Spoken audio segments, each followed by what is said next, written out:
last for 1 hour. Strength score changes to 29. Very good. I will assume that you drink that just before going in. Yes. Yep. All right. After that, after we resolve this combat, it will be up to you guys whether or not we finish hirelings.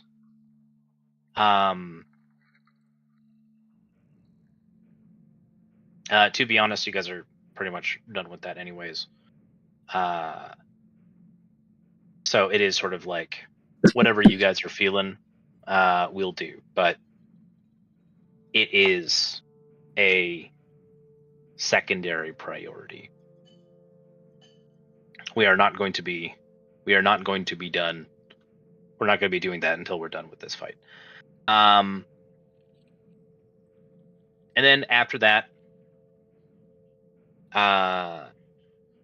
we'll probably resolve the story and see if whether or not there are anything else that we would like to do or pursue in relation to the campaign. That is, of course, a bridge that we will cross when we get to it. So you guys tell me, is there anything important or exciting that you would like to share with us as a group before we begin? And if not, who can provide us with a recap?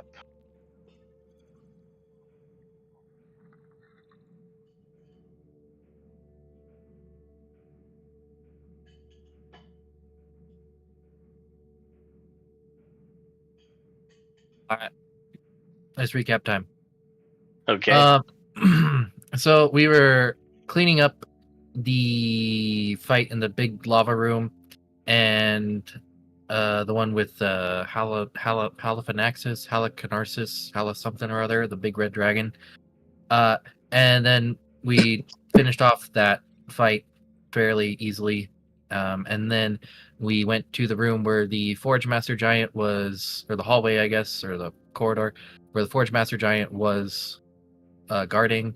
Shabazz put up a minor illusion to have us behind an invisible wall, and then we put a holographic hologram in the center of the room and ate a bunch of fireballs, and then that was in like an altar type room, and then kicked off another combat,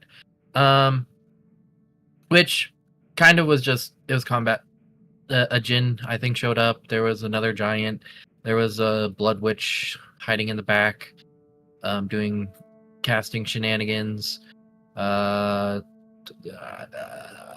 don't remember if anyone did anything special. I'm sure we all did something special, but that was quite some time ago. I'm sorry. And I don't take notes during combat. But anyways, that combat was cleaned up and done with and over. And then we started looting the immediate surrounding area. Most importantly, things of note, the area where the Blood Witch was, which was like a little nook off of the little altar room, was Vanifer's private quarters, come to find out. There was tons of suggestive paintings and statues of her and her former lovers / partners. There's a giant-ass painting that we took, and we're going to figure out what that means later. There was miscellaneous wardrobe, which Shino took and has now equipped. And we found an elixir of health. There was some weapons and bondage. There was also a black and orange spotted egg in a lavish container. And most importantly, what my pride and joy of accomplishment was last session was the bed of blissful rest, where if you take a 10-minute nap, you get a short rest and are immune to environmental hazards unless directly interacted with. You remove 1 level of exhaustion, and it has 5 charges and refreshes every 24 hours. If you take a 2-hour rest, you get a long rest, and that has a cooldown of 24 hours. So, Simulacrum Shino, or Kino, I guess, at this point, just gathered a whole bunch of shit and just teleported the bed and other things back to HQ, the egg included, because I really wanted the bed, and Simulacrum Chino was not much longer for this world, and I felt bad that she existed to begin with when Teddy probably didn't plan for it. But that's neither here nor there. Before that happened, don't let me forget, Chino and Hargrim did take advantage of that 10-minute nap in a silence bubble with the Simulacrum watching. And then I think Jex took advantage of it soon afterwards with people who may or may not need to consent to that. Right. It was going to be the Simulacrum, and if he chose to join us, we were going to invite Theo. Okay. Partially for Dirty RP, partially so he could have a chance at the benefits, because Simulacrum couldn't get them. Correct. But also, in the altar room to the bottom left, there was another little alcove. That was the kitchen. And the kitchen had a freshly prepared feast. All that did is if you ate from it, removed a level of exhaustion and gave you 10 HP. I think Theo did do that on behalf of Teddy because you were looking pretty rough on exhaustions. And then we found a chest that had some coins, a potion of speed, which I think is haste, which doesn't require concentration? ? And then a 5th level immolation spell scroll, which is going to do wonders in this fire dungeon. And the altar only had 7 tapestries worth varying like 50 gold. And then, as previously mentioned, the Simulacrum took all the goodies, bed included, and teleported it back to HQ. And then that's kind of where we left off.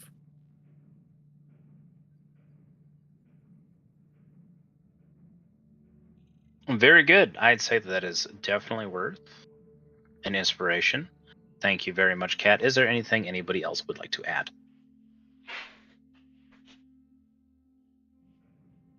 I forgot about the potion of haste. Strategically, it might be best that Hargrim have that, and he drinks it with his strength potion too. Yeah. It's one less thing for me to concentrate on. Because my spell list is fucked. Can you mix potions? I think there's rules on that. You just drink one, then drink the other. And there's rules against effects, but not potions particularly, and they're 2 entirely separate effects, so I don't think that should be a problem. Oh. Not part of recap, but probably a good transition into strategy since we're already talking about that. Full disclosure, right off the rip, I'm not going to play any shenanigans. I am casting an 8th level Globe of Invulnerability. And that's only within 10 feet of when I cast it upon myself.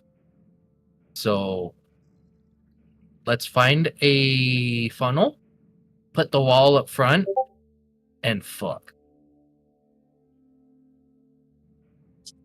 Sorry. Say again?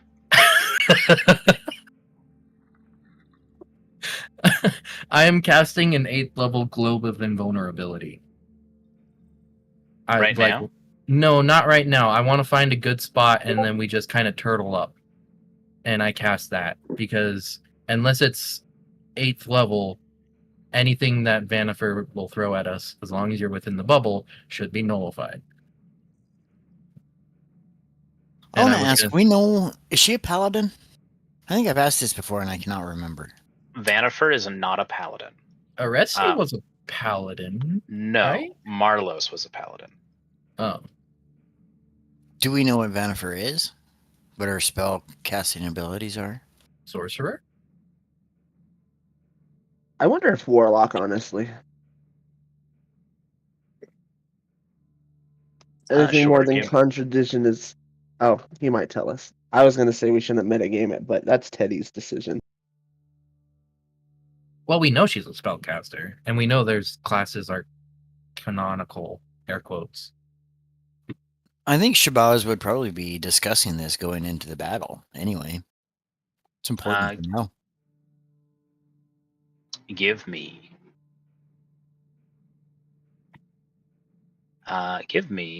some Arcana. Ooh, let's really do it good.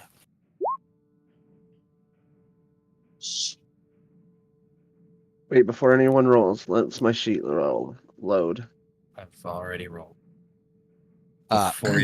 Before you said anything, I already rolled.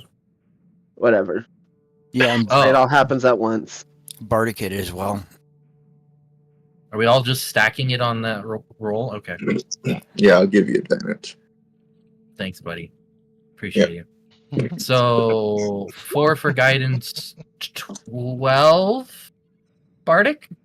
No, I think it's still just a 10. I can check.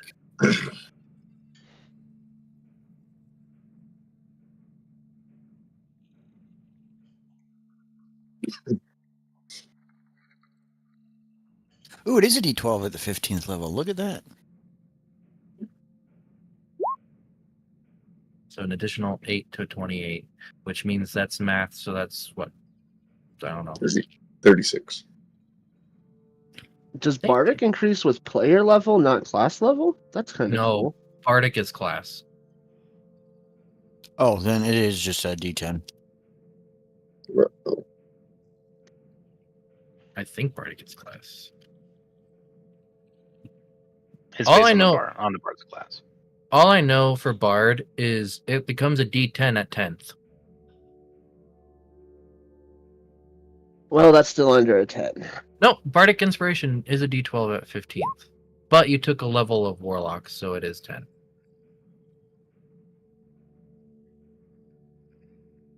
Yeah, I actually took 2 levels of Warlock, so. Okay, do you want me to roll that D12 or just keep the 5 minus 1? Oh.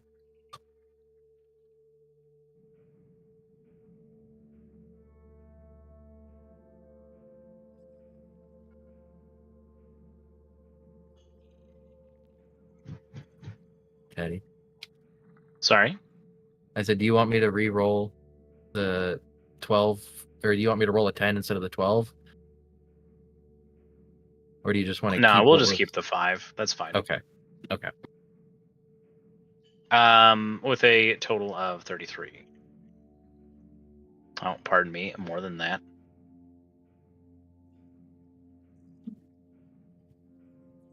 A 36. She is more than likely a warlock. Warlock qualities have been consistent with all 4 prophets up until this point. You haven't seen a lot of Vanifer spellcasting. But based on the spellcasting that you have seen and deduction in regards to how the relationships between the elemental princes and their prophets have been thus far, they sort of try to present themselves as clerics. Some of them have had divine spellcasting, like Marlos, for example, has had divine spellcasting, but not all of them have. They have all, however, shown arcane spellcasting associated with their chosen element and their chosen elemental prince. If they are deriving power from those elemental princes, then yes, more than likely you can count on the source of their spellcasting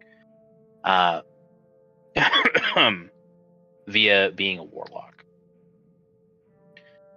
That said, Vanifer is known to be a rather powerful spellcaster from what you've heard and beheld secondhand thus far. She's also able to create simulacrums, like you've seen at the party when you first officially met her. I say officially in air quotes since that wasn't literally her. But that was a simulacrum that she had used in order to do that, which now as an aside, out of character, did delight me when Shino decided to learn simulacrum after that fact. Hey man, Vanifer made an impression on me. Evidently. That being said, she more than likely has spellcasting capability beyond that of a typical warlock. There is enough to suggest that she personally was already a rather proficient spellcaster before then. Since she hasn't showcased any divine spells or anything like that from what you've seen, that does narrow the possibilities and pretty much solidly determines that she's an arcane spellcaster.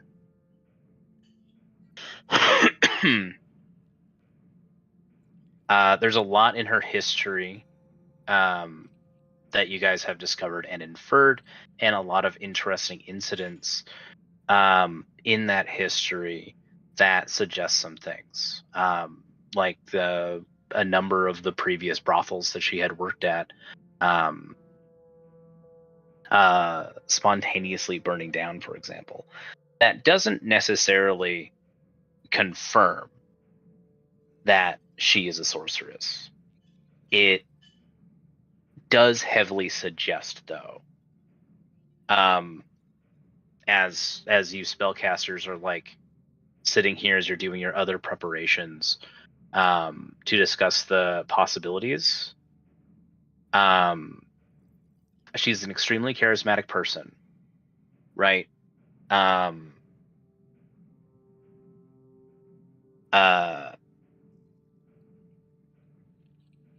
In a lot of ways, she was sort of the beating heart of all four cults, driving the other prophets and encouraging the other prophets and manipulating the other prophets towards this ultimate end of hers. While that does imply a level of intelligence for sure, it speaks more of her confidence and her conviction and her ability to bend the will of the people around her. So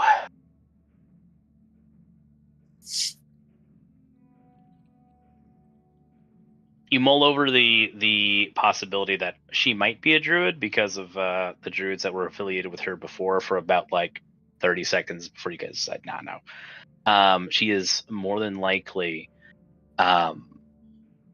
blending the traditions of a sorceress with that of a warlock. And on top of that, considering how close you are to the elemental note of fire and how long the amount of time that she has had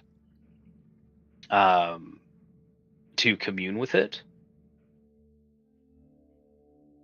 warlock and sorcerer are more likely the base, but they are probably exaggerated to this point. She is very likely drawing power from the node, not unlike Marlos had done in your fight with him.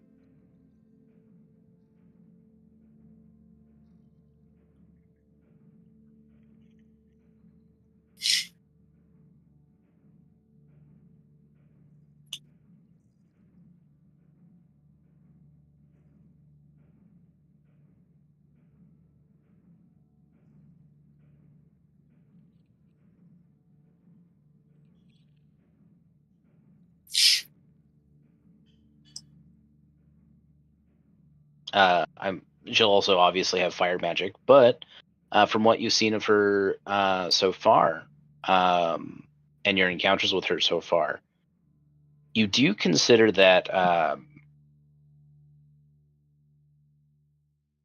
illusions and mind control are, you know what? Something occurs to you because of your background, Shabazz. She might be a bard.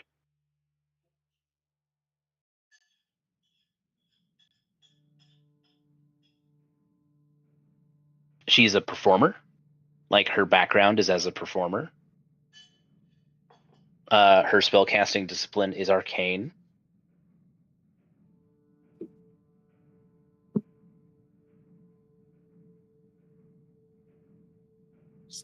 The idea of a stripper/prostitute bard is pretty badass.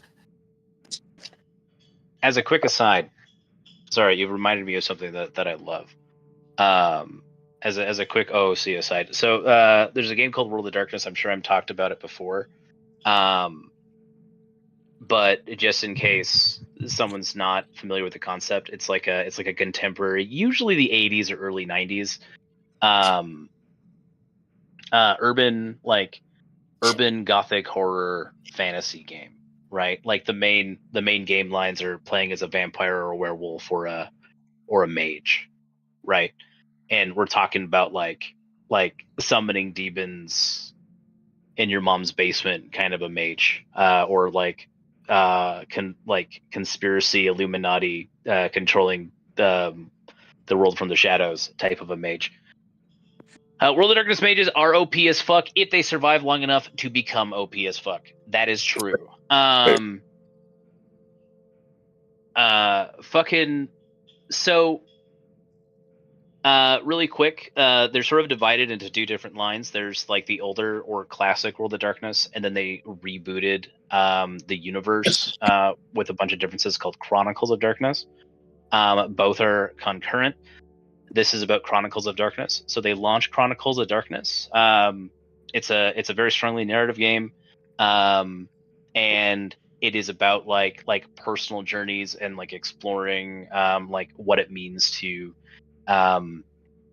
be a vampire and like struggling with that hunger or whatever game you're playing, right? And it's pretty it can get pretty morose and it can be kind of self-serious. For April Fools 1 year,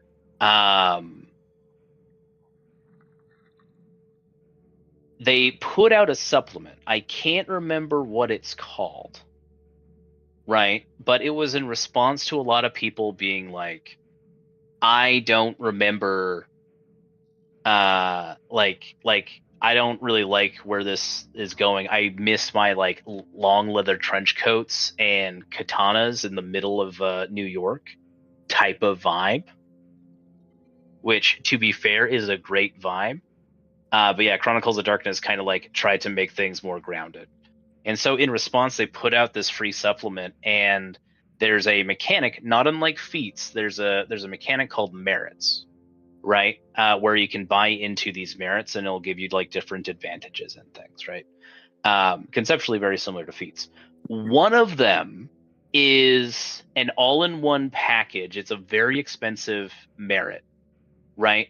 But the merit makes you into a stripper, right?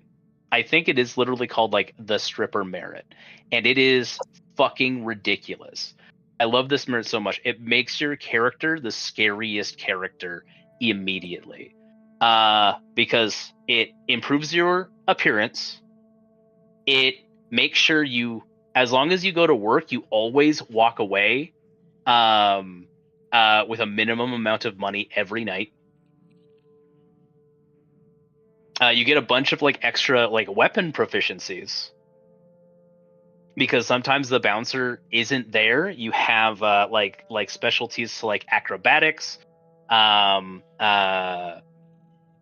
get bonuses like as long as there's like a pole like structure to climb or slide down. You get different bonuses. It is hilarious and mechanically makes your character extremely strong.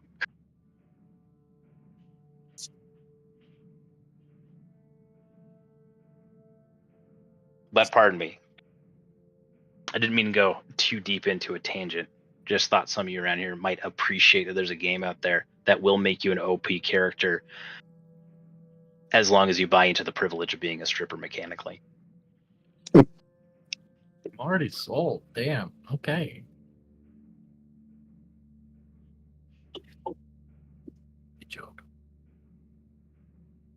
Yeah, it's great. I think it like gives you a stealth bonus if you are in heels. But I don't know. I'd have to like dig around to find it and get a confirmation of exactly what it does. But that's not what we're here to do. So yeah, Vanifer might be a bard. She is definitely an arcane spellcaster. definitely very strong. You can count on her abilities being amplified by being this close to the fire node.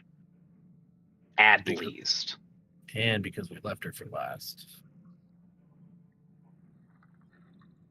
That too.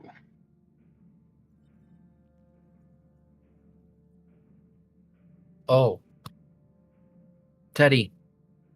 Is Yes. Shino still susceptible under certain afflictions and entities and spells? Yeah, of course. Yes.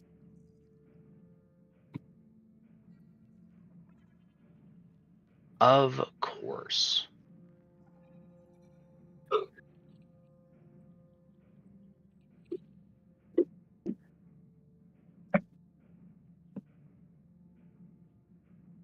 Do we have any more questions going forward?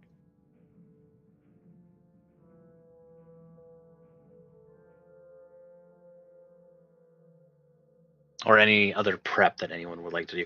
I would recommend someone taking that potion of angelic reprieve, that elixir of angelic reprieve, if you haven't used it already. I will confirm that even though it will give you the benefits of a long rest, it will not negate effects contingent on a long rest, because it wouldn't literally be that amount of time. So stuff like Hero's Feast, for example, would not be nullified, much to my chagrin. I do need to know, is anyone planning to monologue when we get in there? 'Cause otherwise, I'm not going to drink that potion of haste yet.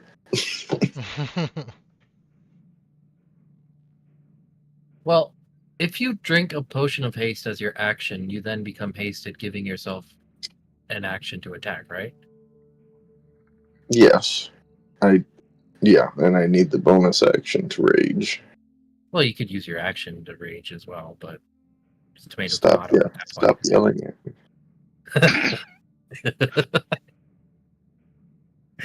But then I also need a bonus action to get big, and then bonus actions for extra attacks. So I gave myself plenty of bonus action stuff now.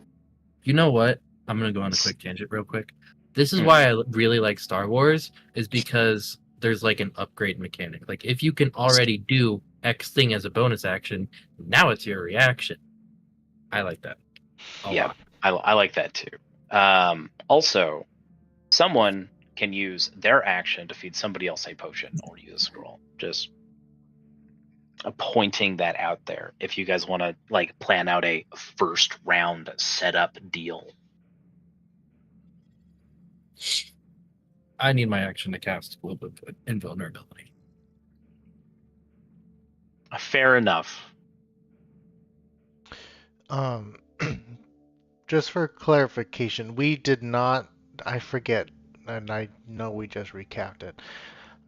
Short-term memory loss. I've been up for way too long today. We did or did not get a long rest? Some of us did, some of us didn't. You were open to a short rest with Jax if you wanted to cuddle for 10 minutes in a bed. Okay. Because for some reason I have all of my spell slots back, but We I'm did not get at a full long- health.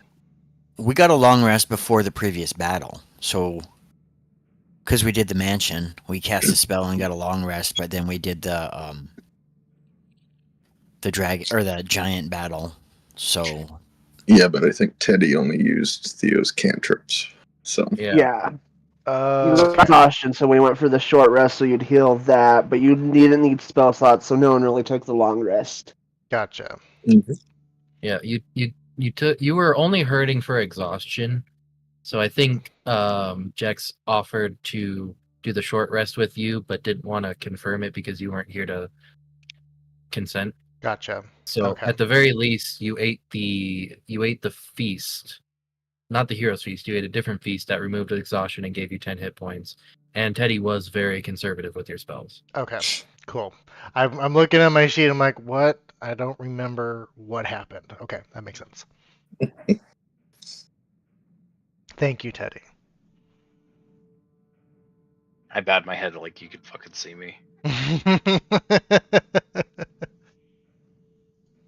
Honestly, yeah, the last cleanup combat was probably like an hour and a half at most, and the rest was just investigating the room and finding the bed and just regular average Thursday shenanigans.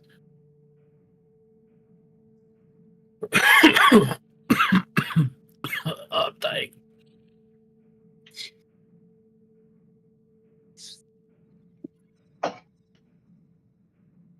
All right, no, I'm good. All right, anybody using that potion of angelic reprieve? Anybody getting a free long rest? Again, this will probably be your last opportunity as a party to use it, which is why I'm pushing for it so hard. If we all take a sip of it, do we all get... It'd be a waste on me. The only thing it would give me is 1 extra get big and 2 strike of the giants, and I don't think that's worth it. So you guys decide. I'm only missing 2 4th level spells, which is not nothing, but I still have literally everything else in my kit available to me. Same. I'm missing 2 4th levels as well. I am down a couple hit points, but I'm survivable. Well, you can just drink potions. We got tons of fucking potions. Yeah, I know. I have 3 superior in my. And yeah, just chuck. I got 4 graders and some regular. Just take max on any of those if you need it to get yourself to full. Well, you took a short, so you could have just spent your hit. Or did I miss something? I probably totally missed what you said. No, I didn't take a short rest because I wasn't there. That's okay. Oh. But well, the option for you to take a short rest was available. You still can if you want to. You're just gonna have to cuddle with Jax for 10 minutes. Or Shabazz.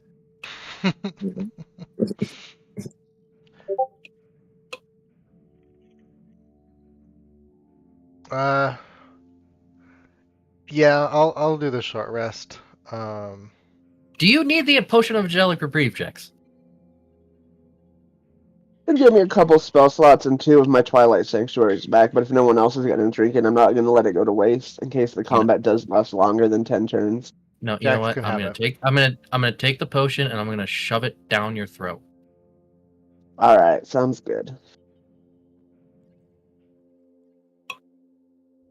And if you want, I can mama bird it to you. Immediately after Jex drinks it, I'll interject and say, "Hey, I wanted that." Start sticking a finger down my throat. All right, come closer. Give me D4. Did you want it, Shabazz? No, I didn't at all. No, I'm just kidding. Jex is asleep for 2 minutes. Doesn't really matter. Because I was thinking about Shabazz. Because I know you have some Warlock half or short rest shenanigans. No, I still have all those from the long rest, though, because I barely used any resources for that last fight, so... Perfect. Sitting pretty good. I figured if you needed it, you would have said something, so when Jax is just like, can I have it? I'm like, just fucking take it. The 2 Twilight Sanctuaries sounded pretty tasty to me. That's what I was told there. Yeah. Yep. Yeah. We don't have the temp from previous, right? Those went away for now. No, you got them. There's no time limit on those. Okay. All right.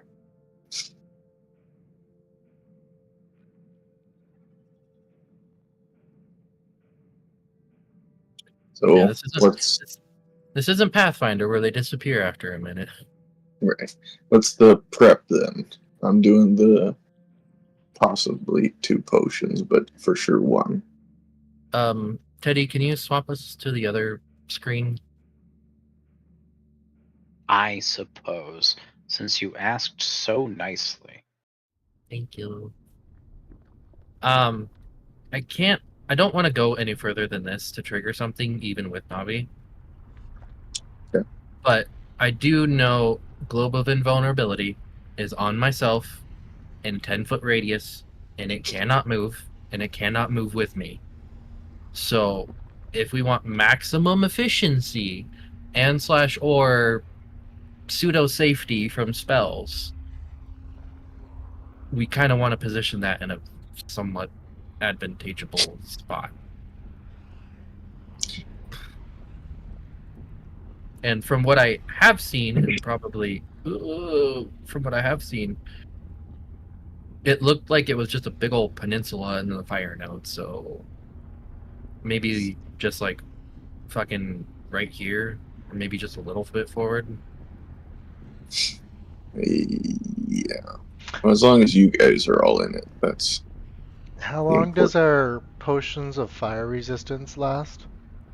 8 hours? Oh, they're gonna be good. You don't need to Okay. worry about them.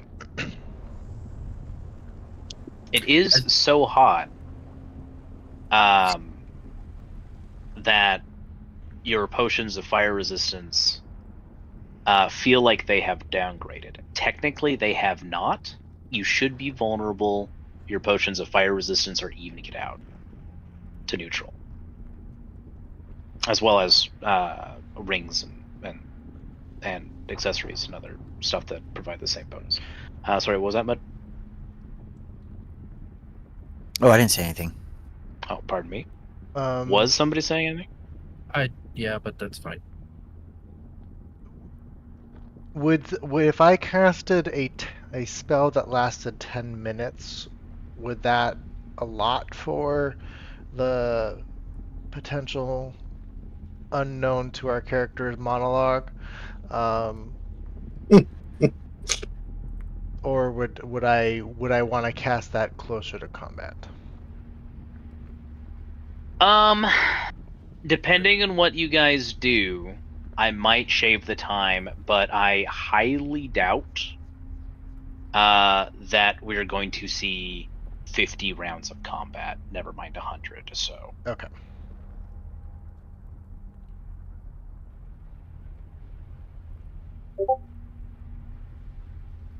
Well, if I that's the would case, assume you'd cast it right before you go in, but yeah, then I will. yeah, you can probably assume that's safe. Sure.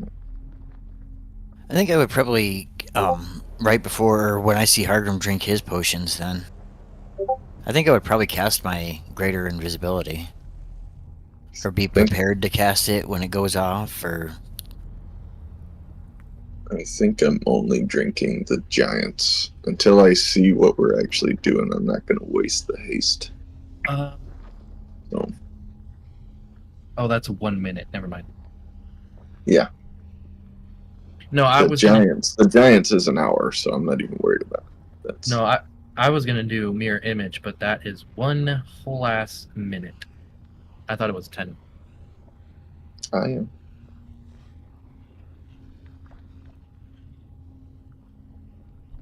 Well, other than just funnel, put the wall up front, and just sit in a 10-foot radius for better or worse. That's all I got. If you'd like, you can preemptively roll your initiative. I'm pretty sure that there's no way. I mean, we'll just erase if you guys somehow find out a way to bypass this combat altogether. Then we'll deal with that later. But I mean, I might, but I think I gave up on that idea. I mean, we'll see what we'll see. But yeah, you can go ahead and roll your initiatives right now preemptively, if you would like. I'm just gonna say this now because I haven't prepared it, and I'm not going to prepare it because I'm gonna do something else. But I did have plans to feeble mind Vanifer, and then just everyone silvery barbs the fuck out of her. I see.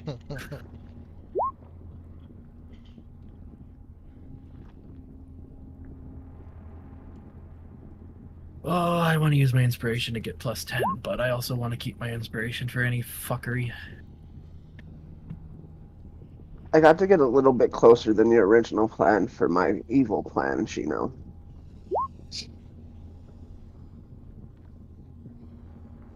Well,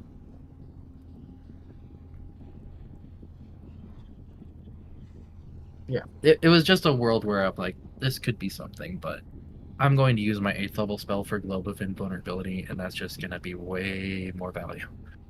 No, that's the one I was talking about. Yeah.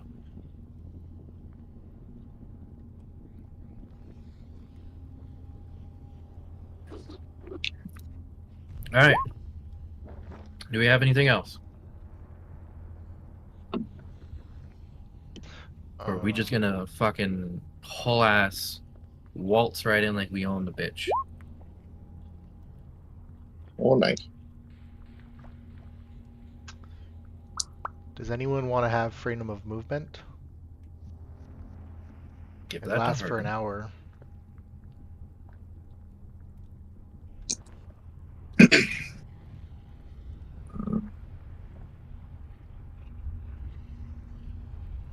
Pretty sure. I'll be flying, so I don't know if it matters for me, but it might help Hargrim. I thought I had something for that already. I must be losing my mind.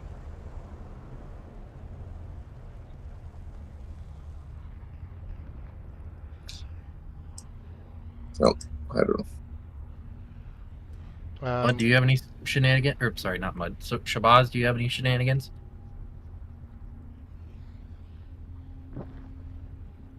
No, I don't think so. I'm gonna wait to react probably until I see what it looks like. Alright. I'm Well, it not looks- wholly unconvinced that there's not a fucking real red dragon floating around somewhere too. Well, from what Navi can see, and I think by extension Jax, Vanifer is there, and there is also a literal iron wall giant. Hell yeah. Oh, that shield thing. Yeah. Jex will tell you that he's not too concerned about the red dragon showing up. I am gonna. Here you go, Hargrim. You get freedom of movement. Okay. Thank you.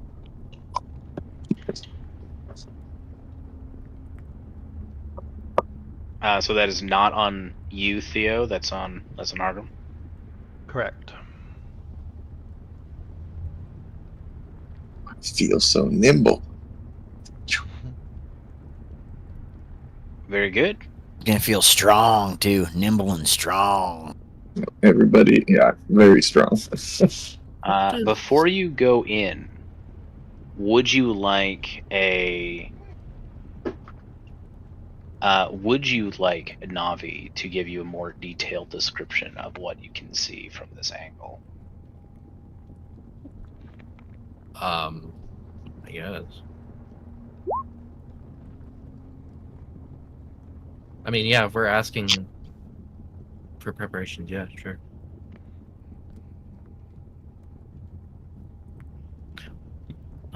I will, for what it's worth, I will re-up these just because I can. Oh, wait, water breathing is 24, so that's fine. Water walk, I will re-up, though.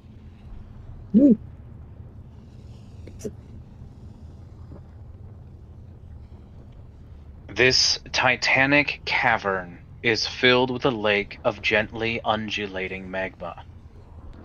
A rough, uneven causeway of natural rock leads out into the middle, to a point where two crooked pillars of glassy black rock jut up on either side of a great altar of the same stone. Vanifer, priestess of fire, kneels upon the altar, arms outstretched and visibly transformed. The dagger Tinderstrike is held in a reverse grip. The bronze metal reflecting off the light of the magma and the light shedding from Vanifer herself.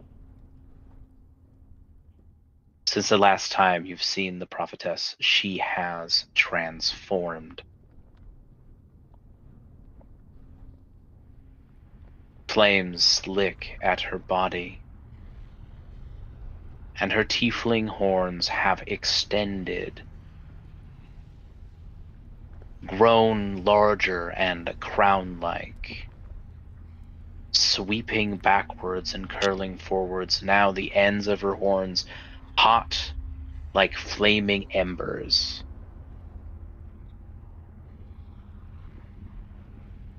Her once raven black hair, long enough to reach her ankles, is now in parts rolling flame. Instead of descending downwards, they reach towards the ceiling of the cavern, burning brightly.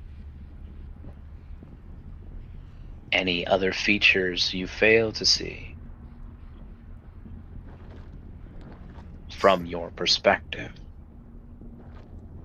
Just beyond the altar, a gargantuan stone colossus rises from the lava to its waist, its head thrown back as if in agony. Tears of lava stream down its face, and lava wells from its gaping mouth. Above the colossus's head hovers a great orb of fire and light, a miniature sun with motes of fire swirling around it. The ceiling is another 20 feet up. At least 100 feet overhead. Standing guard, keeping vigil, is a fire giantess. She carries a regal air. Her helm also a crown of sorts. Basalt skin and ember eyes, looking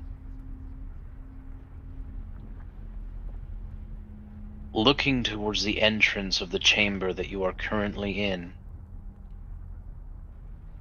She wears giant plate, sheets of steel upon steel. Most curiously of all, instead of any conventional weapons that you can see, almost as if she's wearing them like a cloak, two massive, spined tower shields hang off of her arms, making her a veritable fortress of a woman. A history check could be used to determine who this is. Also, I'll put in Discord her full picture. I like her a lot. Yeah, fucking giant. Fire giants are psychos from Shedrick. That's as much as you know. If you see one giant, you see them all. They're all the same. No need to memorize their names. Shino, this is Duchess Brimskarda. She was the wife. She was possibly is the wife of Duke Zolto. Oh, I know that in it. Who is the leader of the Fire Giant faction of Shendrik. And since the revival of the Storm Giant clan, with the recent calamity that happened about a year before the start of this campaign, the Fire Giants have become pariahs, if not exiles, in Shendrik for their practices of demon summoning and consorting with fiends and questionable experiments on humanoids. They are heavy imperialists and fascists, and believe, partly because they made them, that all elves belong to them as property. Duchess Brimskarda and her husband aimed to return the giants back to their another golden age, like the age of the Titans 10,000 years ago.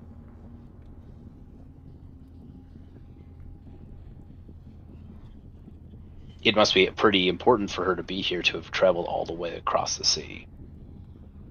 I should have killed your husband when I had the chance. How do you spell her name? Brim Scarda. Your history check does inform you. Duchess Brim Scarda is a considerable warrior.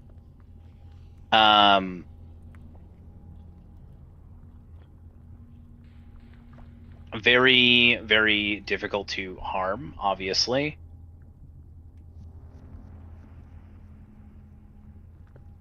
Due to the amount of protection that she has. She is known to literally charge into battle. She does use those shields as weapons.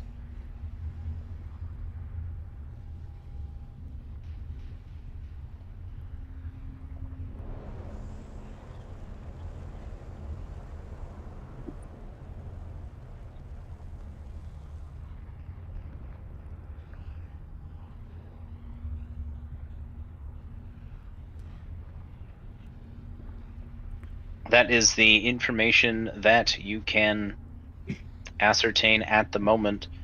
It is your guys' moment. It is the Chicken Tower Cruise. It is the Backdoor Gang's opportunity to enter and initiate this battle. It's entirely up to you how and when you enter the Chamber of the Weeping Colossus.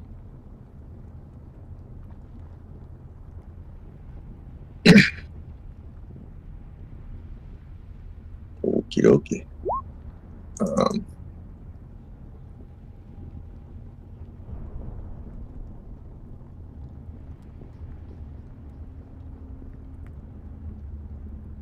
I guess I can kick this off. Fuck it. Fuck it. Okay. I am going to bonus action. Are we doing turn orders, or does it really matter how we're doing this? Oh, are you guys just going straight into combat? No discussion with her or anything at all? No attempt to No. speak with her and position?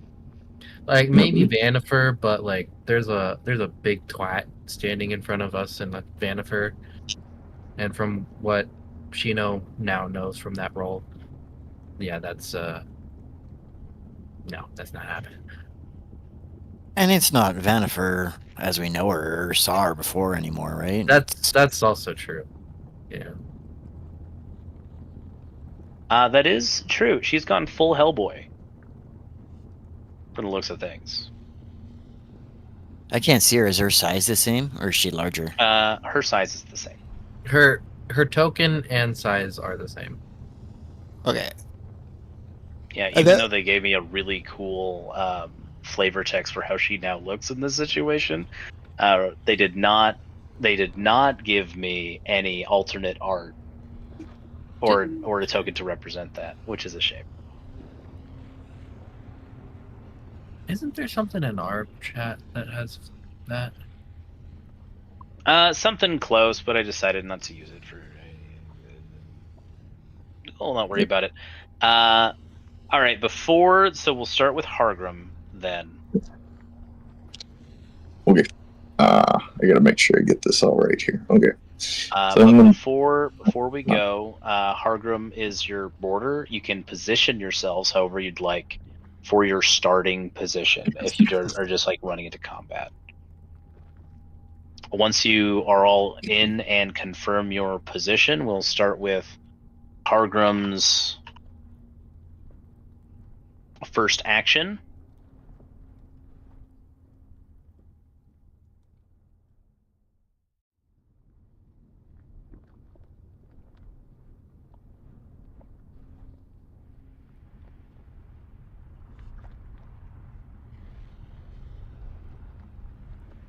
And then just for time, we'll take our break.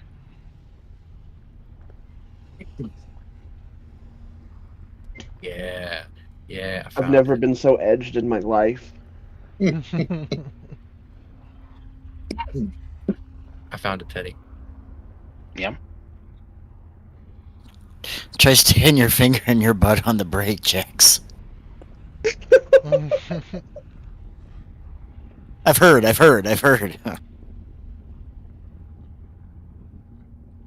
I see. I'll share this. I'll share this image for now in our chat, in lieu of like replacing tokens. But there you go, you degenerates.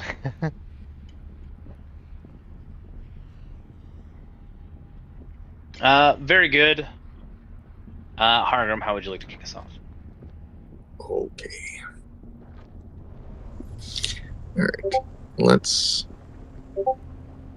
make sure I do this all correctly. Alright, so first and foremost, bonus action, Rage. As part of the action to rage with Instinctive Pounce, I believe it was. I can move up to half my speed, so we'll do that quick. With my action, I will drink the Potion of Haste.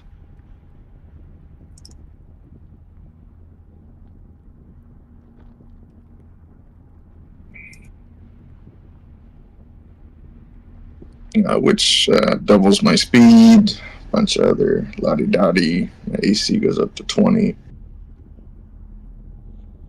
As long as I'm within 30 feet of, right here. And then, with my hasted action, I'm gonna yuck my hammer at the fucking giantess. And we'll go reckless. We gotta kick this off good. Do it. So, That's fine. throne, I need to make sure I have Rage on Dwarven Thrower, plus the extra giant damage.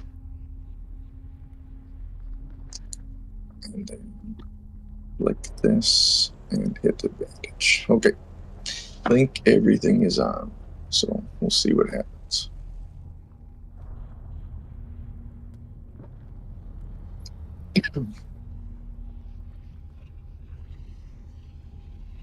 Wow.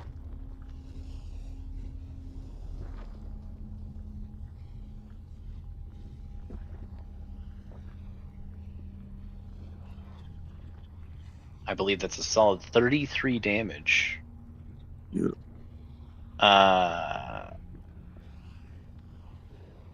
Pardon me, I believe that's 42 damage because the target is a giant. I think it already added, because I did add it. Oh, it didn't add the 2d8. Interesting. No, it did in the text box. Oh, it did. In the okay. text, in the Yep, text yep, box. yep, yep, yep. I see it. So 42 damage. You smash Duchess Broomscarda in the face. But Wow. wait, there's more. I'm going to action surge and chuck it again. That's my husband. Very good. So turn all those back on again, and yeah, add advantage because I'm still reckless. Oof. 20 gets past her AC.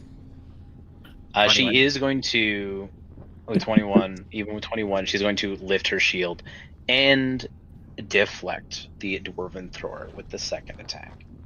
Fair enough. But wait, there's more. I'm just kidding. I'm done. You'd have multi-attack. You have multi-attack. But the wording is funky on action surge. It's Action only surge. one. Action surge gives you a whole ass action. You can do anything Okay. with that. Okay. I'll throw it again. Also, you have multi-attack, so you haven't used your action surge yet anyways. No, this was his hasted action.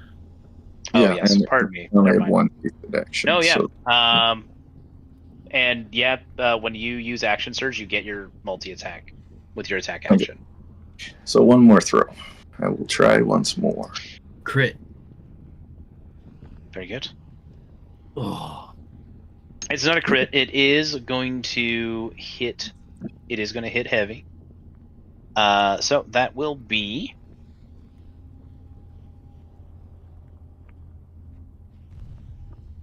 35 damage. no, we're fine. Flash Two card. colossal hits to Duchess Brimskarda is going to prompt Vanifer to slowly lower her arms and writhe her shoulders as she audibly gasps, echoing enough for you all to hear before she starts to laugh. Before she starts to laugh maniacally, sensually, and in triplicate. As spurts of fire fall from the Colossus's eyes, manifesting into two more Vanifers suspended, smiling, and beckoning.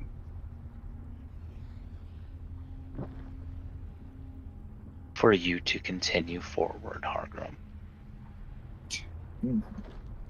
Stay right here. And one of the Vanifers will take her turn. When we get back from our break, is there anything else, Hargrim, that you would like to do? I don't think there's anything else I can do. So, no. Very good. 3 fire elementals tear their way up out of the surface of the magma. Now that you've made yourselves known and the battle officially begins, I will see you all in 10 to 15 minutes.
have returned.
I've been waiting.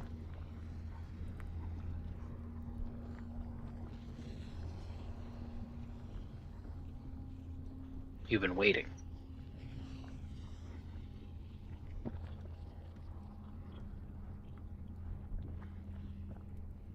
Waiting for what? Floating off. I never left. Oh?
Why didn't you bring snacks?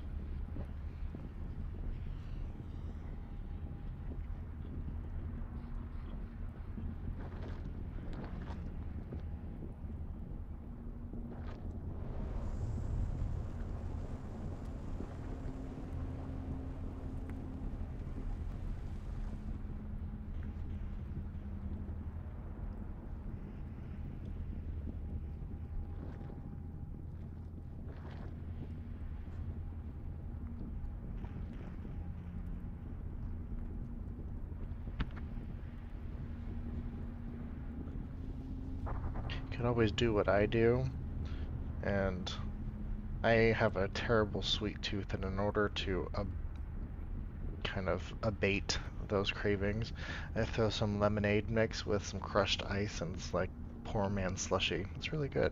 You should try it. Very good. Delicious.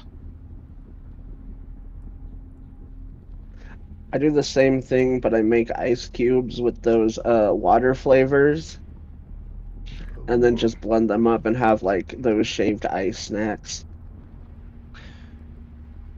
When I was younger, I used to take Capri Suns and just throw them in the blender with some ice, and I'd make Capri Sun slushies, and those things would be the best during the summer.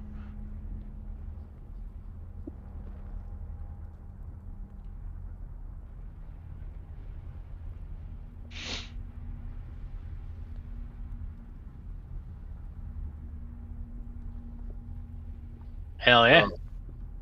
Baloo, I had to get new tires on my truck, and my dog had her annual visit at the vet. Mm-hmm. That hurt my soul. Vet bills are no bueno. Like, I understand. I was anticipating the annual vet bill because it's annual. She's got to get her shots and all that other shit. But the truck Welcome back, bud. tires, fuck. Truck tires are fucked expensive. I know. They Tell are that to fucking my expensive. bank account. Walmart special, I always say. Not gonna lie, I love Walmart tires. You don't know how many times their built-in warranty has saved our life. Like, got brand new tires when someone stabbed two of them, ran over a nail, got another free tire. Like, out of all the tire warranties I ever had, Walmart's is the best. And I usually hate the fuck out of anything Walmart. Mm. It's the only thing I go to Walmart for. Tires.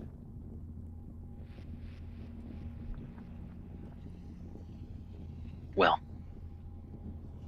not to cut your riveting tire conversation short, but one of the Vanifers would like to do something. Pass. Pass? I don't think so.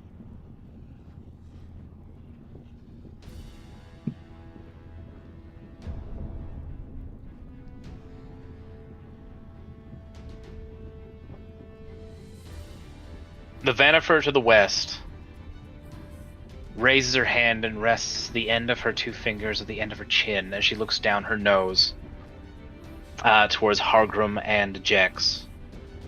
She smiles, full lips pulling back a little too wide, a little too feral, to expose fanged teeth. She opts not to say anything at this point. But she does press the ends of her fingers, index and middle finger pads, to her lips, plants a kiss, and then, as if blowing the two of you a kiss, shoots a yellow beam that soars across the chamber, over Hargrim's shoulder. And between Hargrim and Ajax, ends and culminates into a rather modest 5x5 mote of fire. You are all familiar enough, even if you aren't a spellcaster, to identify this sort of mote of fire, though you've never seen anything quite like this before. It is as if she has cast Fireball, but the Fireball has stopped.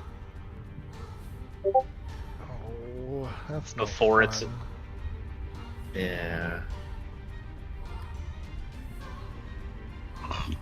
Fuck. You know, that's like a 7th or 8th level spell. That's not fair. Hargrim has no idea what that is. She's done it before when you punched the shit out, or sorry, when you fisted the shit out of her.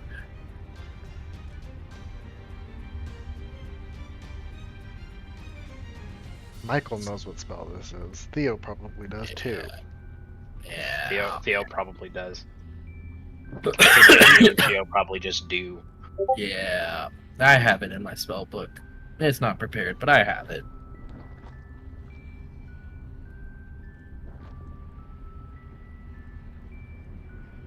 You're free to explain it if you guys want. So that's a fireball with a timer, and the longer it exists, the worse it gets. Delayed fireball. Yep.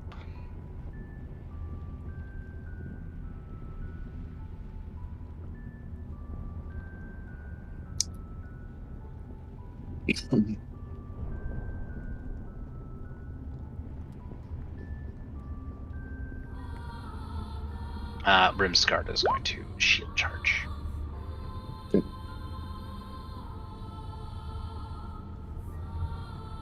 Oh my god! What?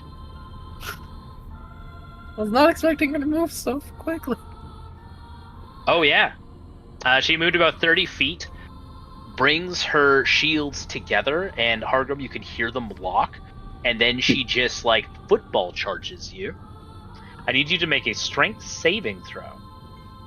Okey-dokey. I'm good to that. I have to remind myself. Pushed up to 30 feet? Oh my god. Yes. Okay. Strength saving throw.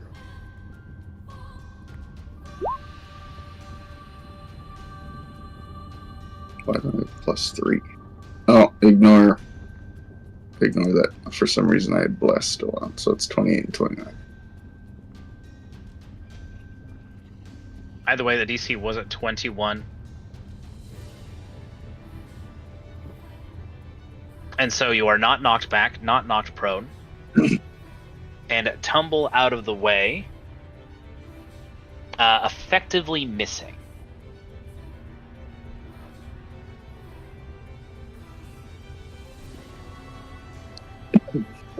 Jex, it is your turn.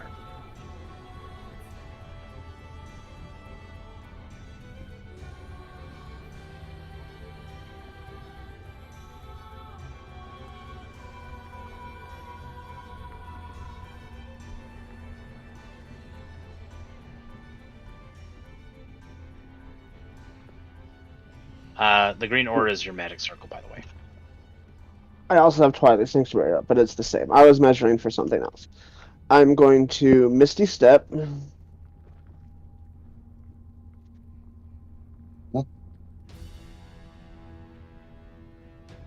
And I'm going to cast Fuck You. On who? Everyone within 15 feet. Everyone within 15 feet. That is an enemy. Yes. Very good. You used your 8th for this? My only other level spell that's prepared is Holy Aura, and I no longer have any regions that count for it.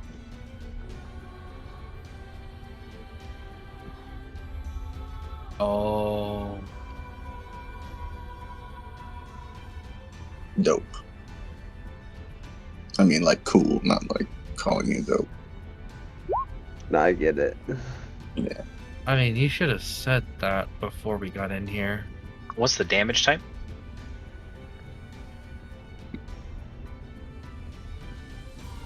I feel like this is an important decision, but I'm gonna go Necrotic. I don't think it's your choice. I think it's based on your character's alignment. It is based on your character's alignment. Also, I'd like to remind you that fire giants that's are fair. fire giants are differently categorized in Eberron. Oh, so I'm chaotic good, so it has to be radiant anyway.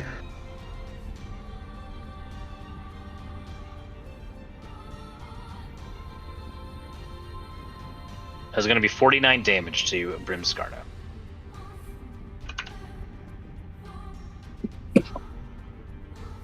And then with my regular movement, I'm going to borrow a note I got from Shabaz's book last week. Move 5 feet here. Move 15 feet there. And use my last 5 feet to come back to here. 10 feet, sorry.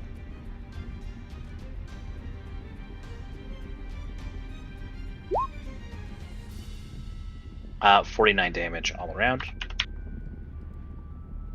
Yep. And that will be my turn. Brimskarda is not going to take double. I kind of did figure. I just wanted to get chip damage on them and then stay close enough with my radius to the rest of the party if they wanted to move up. Remember, if you're in the green aura, you gain advantage on saves versus spell effects and magical like evasion. So, half damage on fail, full save, no damage on full save. It is disgusting.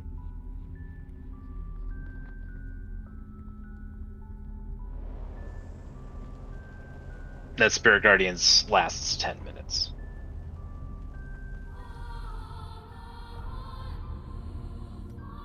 Disgusting.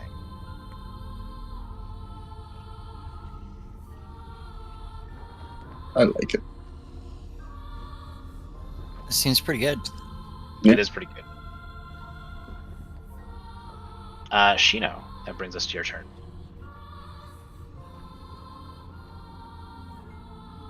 I need to move 5 feet to see better.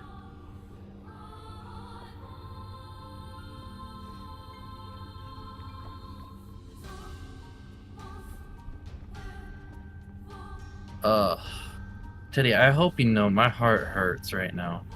Mm-hmm. Like, you should be proud of yourself. My heart hurts. I was fine. Now my heart hurts. Uh-huh. Don't Why is call that? the doctor. What is troubling you, my friend? Oh, don't use that voice and tone with me. That means you're gonna fuck us raw. Alright, I believe my lovely Mistress Shino must Misty Step to that position.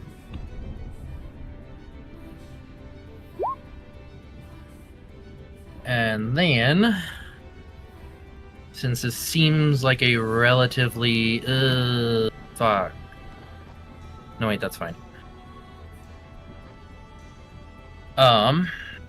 Seems like a relatively okay idea.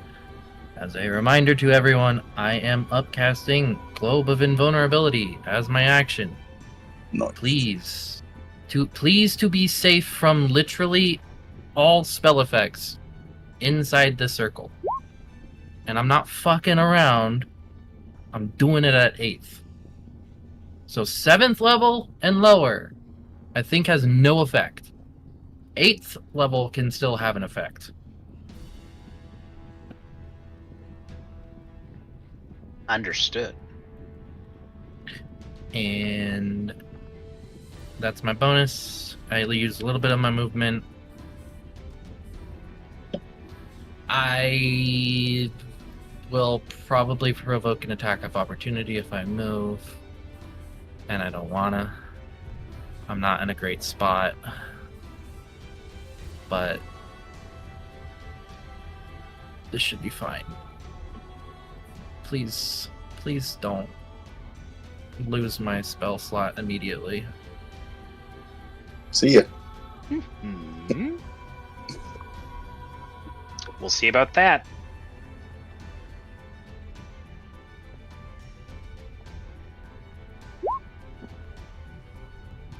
That's very close to 10 feet, so that circle should work. That circle will work. That's your globe of invulnerability. And this guy only takes half damage from Spirit Guardians, which is nice. Is going to attack Shino. Yeah. That doesn't hit. Then I guess I just have to try again. That still doesn't hit. Still doesn't hit. Well, he does have a speed of 50, and even though it is difficult terrain, the fire elemental is just going to get comfy, I think.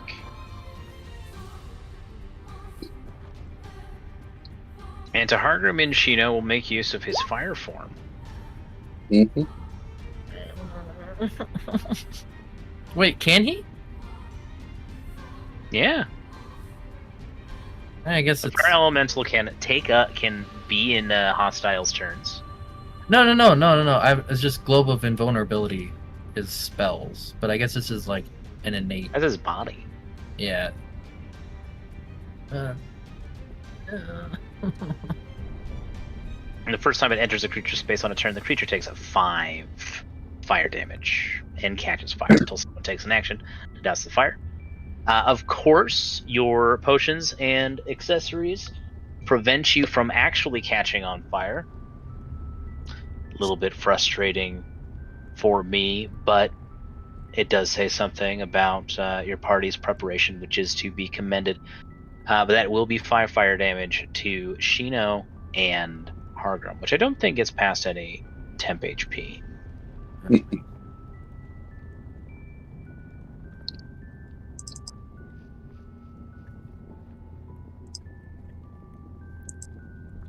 We do have the huge fire elemental, who is going to move 50 feet. Wait, that's just a huge fire elemental? Yes. I thought that was a mix. I need to change my notes. We see that. Oh no. before. Vanifer and Imix are now one. Oh, I did not know that. 3. They're 3. Oh, pardon me. They're 3. Because fire spreads, right? It's a theme. Vanifer spreads. Yeah, like you have no idea.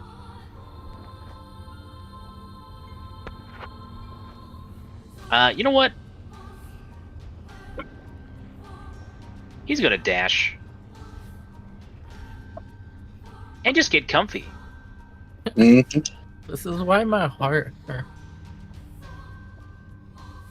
I did this to myself.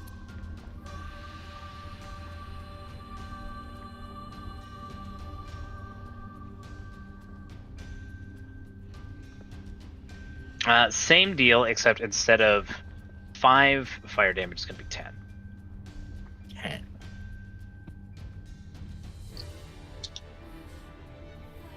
They're just coming up to hug you.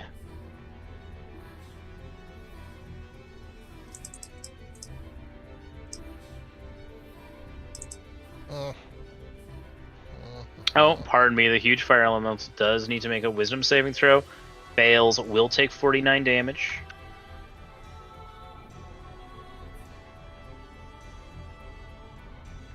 And the next fire elemental.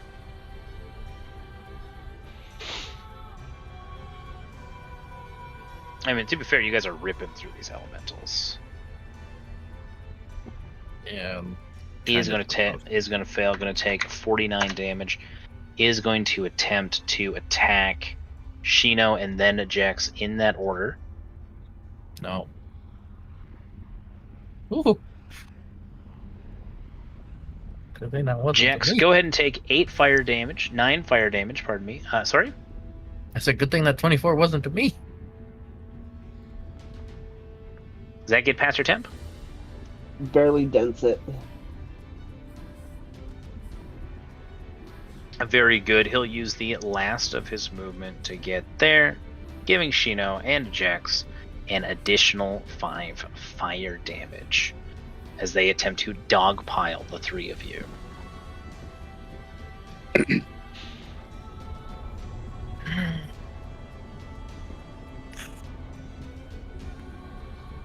Vanifer is going to take a movement action.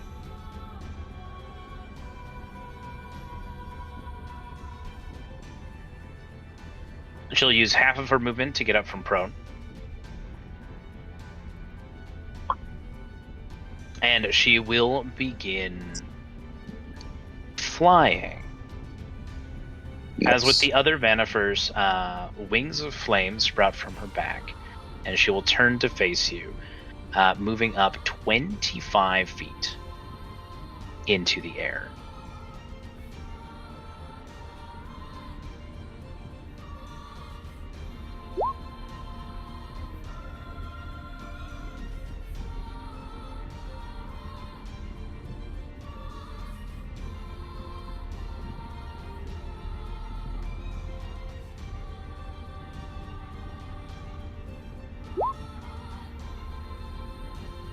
I think she's going to test something.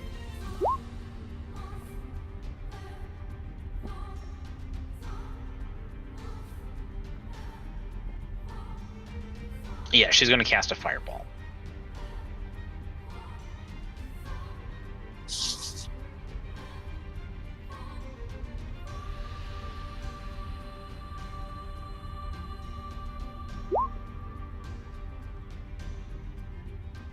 You could do that at will. Fuck. No save is necessary as the fireball hits the globe of invulnerability, explodes,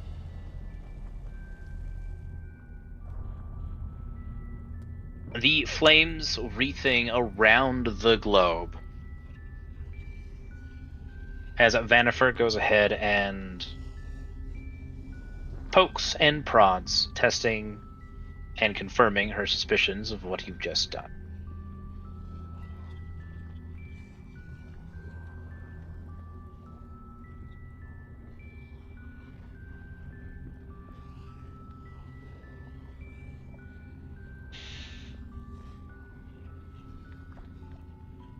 Just for funsies, she's going to cast, as a bonus action, Misty Step.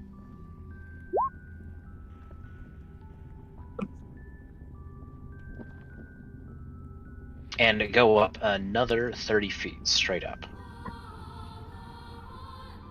Theodosius, it is your turn. Alright. Alright, so what we're gonna do is we're going to fly up, you know, get about here, and then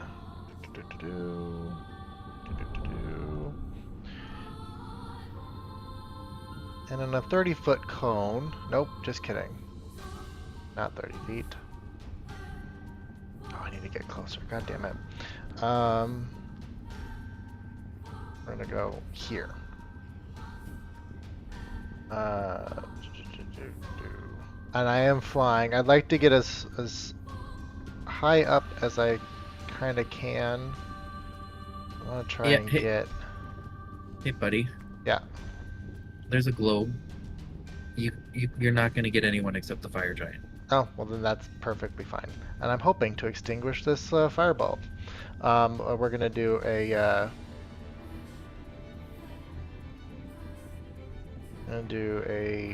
first level. Frost Fingers. Unless he casts it at 8th level. Yeah. Oh, first off, you're right. Secondly, he can't. But I like where your head's at. I have faith in him. And I think that is, here we go, let me just, that's a Constitution saving throw. It's okay, giants are notoriously bad at these. But this is also an effort to maybe extinguish that fireball, potentially.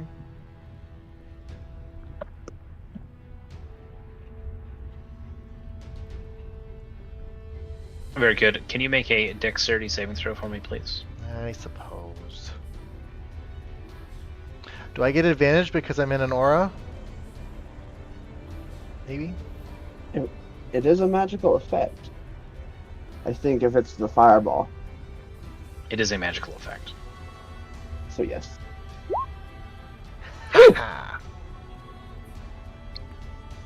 Very nice.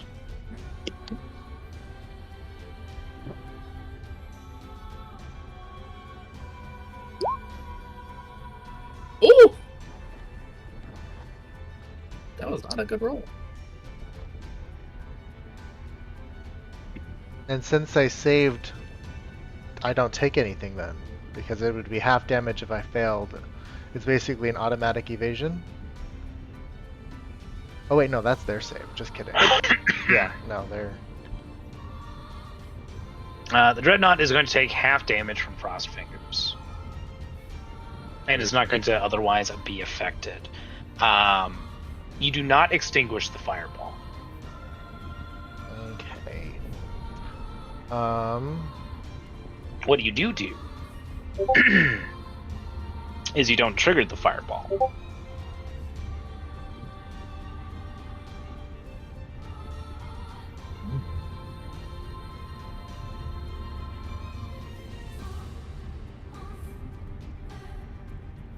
Oh, your spell save DC is 17, not 16.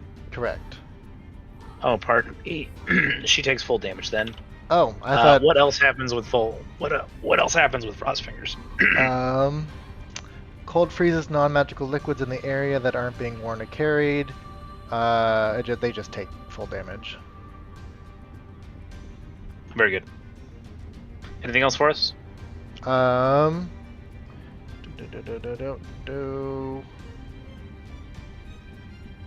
No.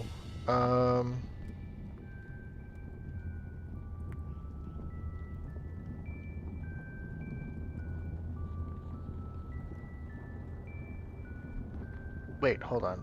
Did I? Okay, it did that. Okay. Nope, that should be it.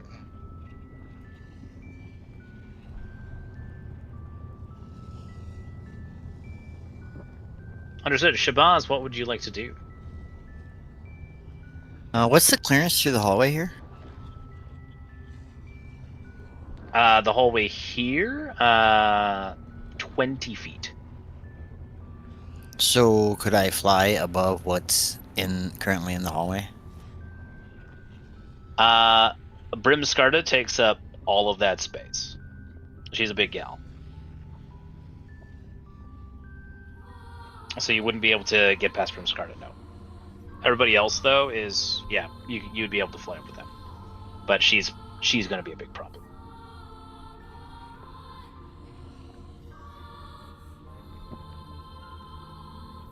Well, all right. We don't like that then.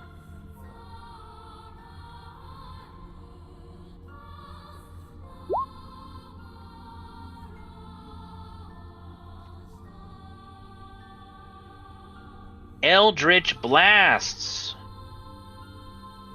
26 and 27 are going to hit.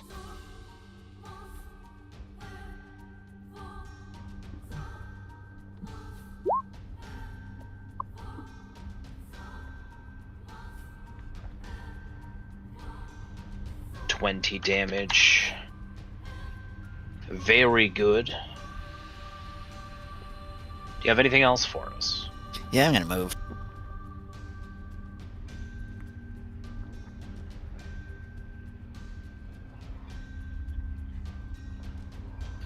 Maybe. I'm trying to move. Was roll 20 giving you trouble? Your token might be colliding with the pillar. Okay. Yeah. I'm good there. That's the end of my turn. So you know what? That's a good point. I'm just gonna fuck it. They're just in the way now. You guys know that the pillars would give you cover. Right? Sure. Yeah. Yeah. Don't need to actually make it so that it disrupts your vision. That's fine. And our movement. Very good. I believe that's everything, Shabazz. Correct me if I'm wrong. Round 2.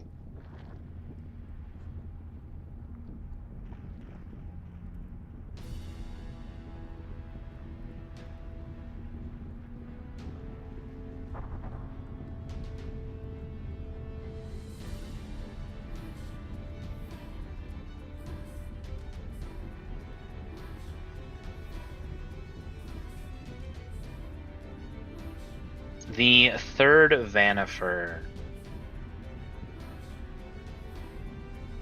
is going to touch herself.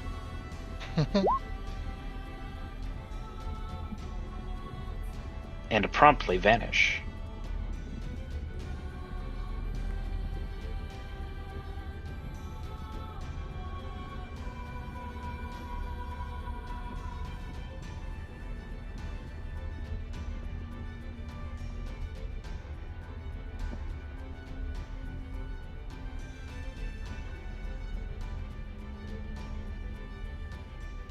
And now it's round 20. It is time for lair action.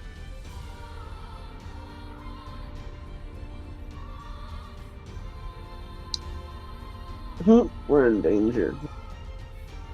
Depending on what happens, but yeah.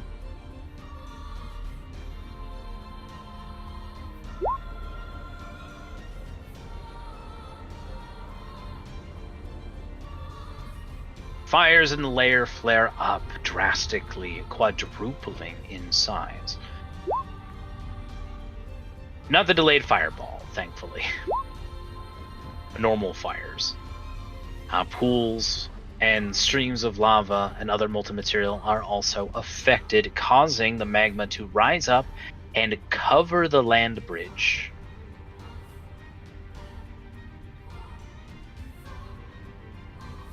Those of you who are in front of Brimskarda, I guess it doesn't matter, the two of you are flying anyways. Those of you with boots on the ground, I believe that's 2 of you. See. Please make strength saving throws. Strength? Oh, fuck my ass, man.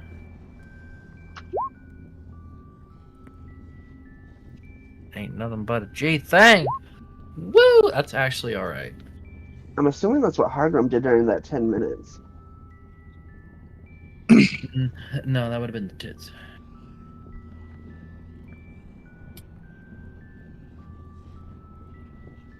Very good. The Hargrim, secret you back are, door is for others. you are not knocked prone. Mhm. Oh no. Ow. Ow.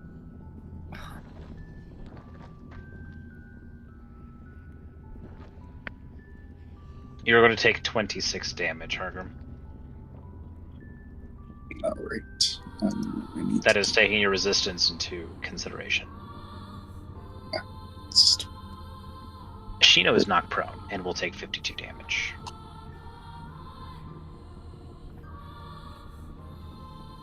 Now, you are her husband. There is ceremony in play, and you have the chain thing if that is attached.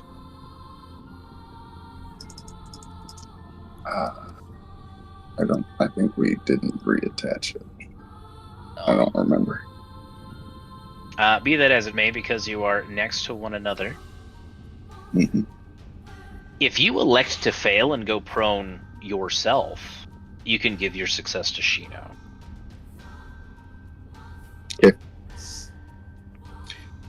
I will do that. Are you sure? Mm-hmm. No, like genuinely, are you sure? Yeah. Because I have an ability that can negate literally all that damage, but I can only use it once. And I might just do that because that's literally half my HP. I'll take it, and then you save that for a rainy day.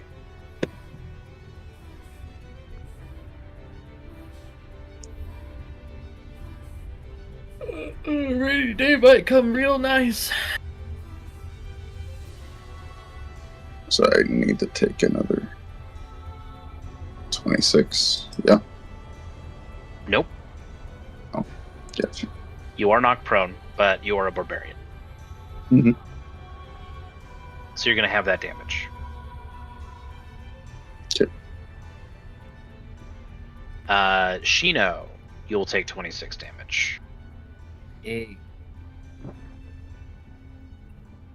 Hargrim has picked you up and lifted you before the magma could do its full damage, but it is nasty. The rest of y'all are flying, though, so you don't need to worry about this ever through this combat. This is the important roll. See that concentration check. Globe of Invulnerability maintains. Nice. Oh, does it? Yep. 13 was the DC. Hargrim, what would you like to do? Okay. We're gonna stand up. And then bonus action, get big.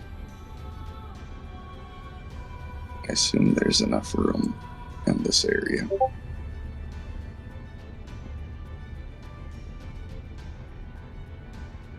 We'll burn a giant's might.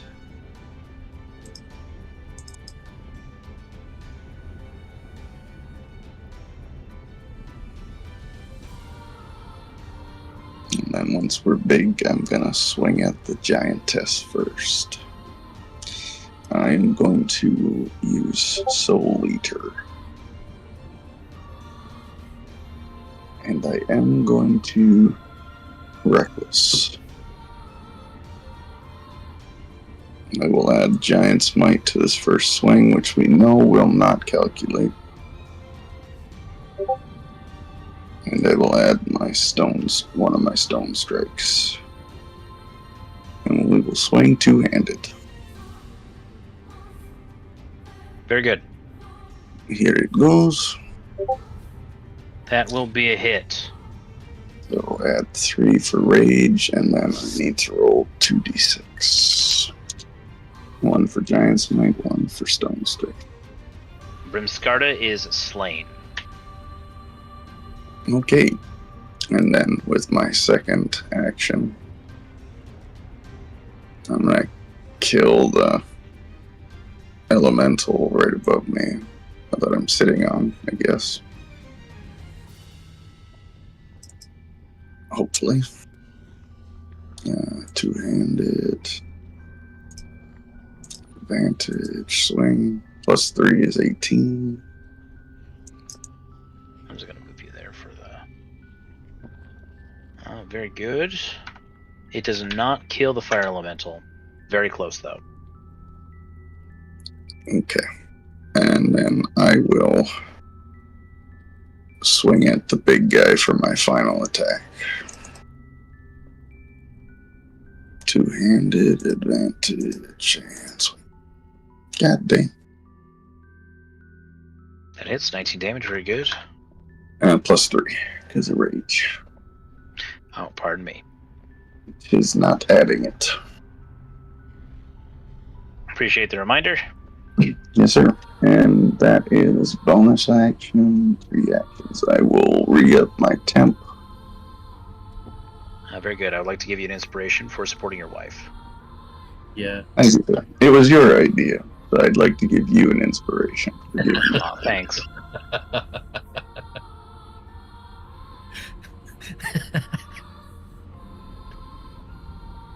right, anything else for us? No, that is all I got. Very good. This Vanifer is going to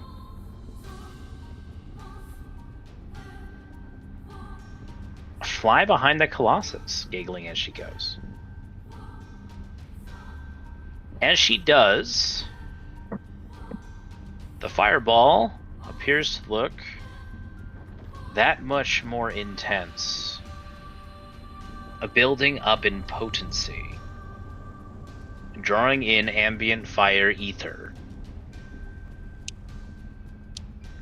and inching that much closer, and has grown that much more powerful when it finally explodes.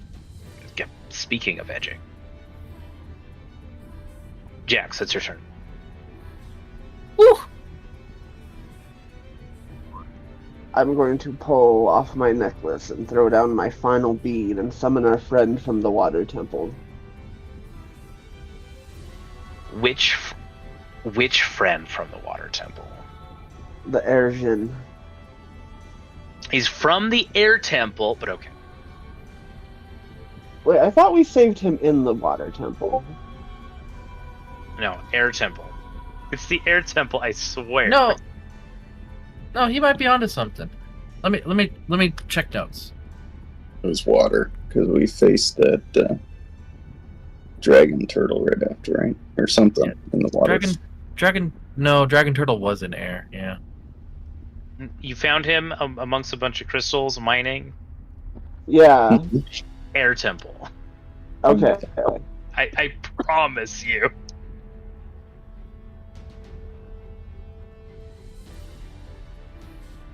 Alright. Let me track him down. Can you remind us what your deal was with him? I'm working on it.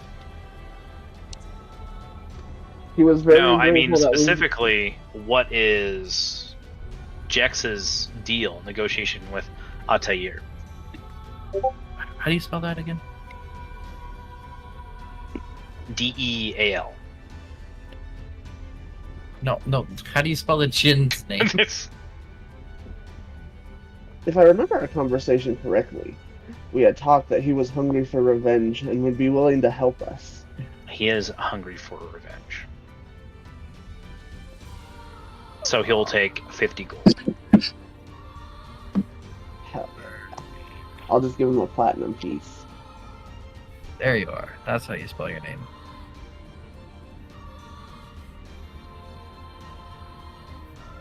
And since he is a Jin, even if he's slain, he's at no real risk to himself. He's just here for the funsies and to get in his strokes.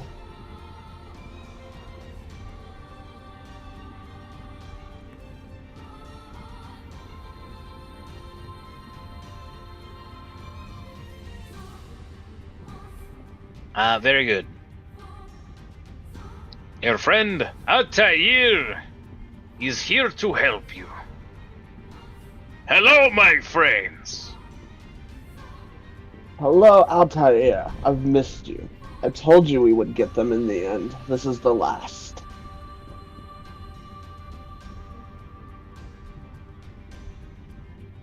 And I will fight with you, my friends. He's going to draw his scimitar, roll 14 on his initiative. And will help out for as long as he can.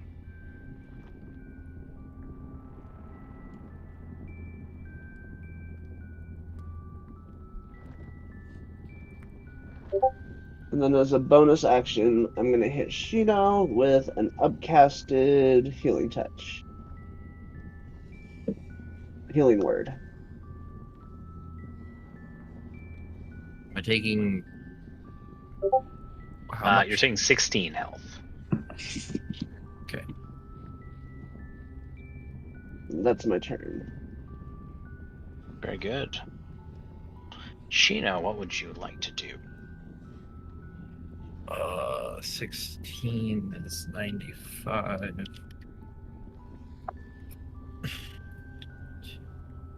How much am I missing now? 11. Okay, that's not terrible. Am I prone, or was it just Hargrim? Just me. Hargrim is now prone. You were going to be prone.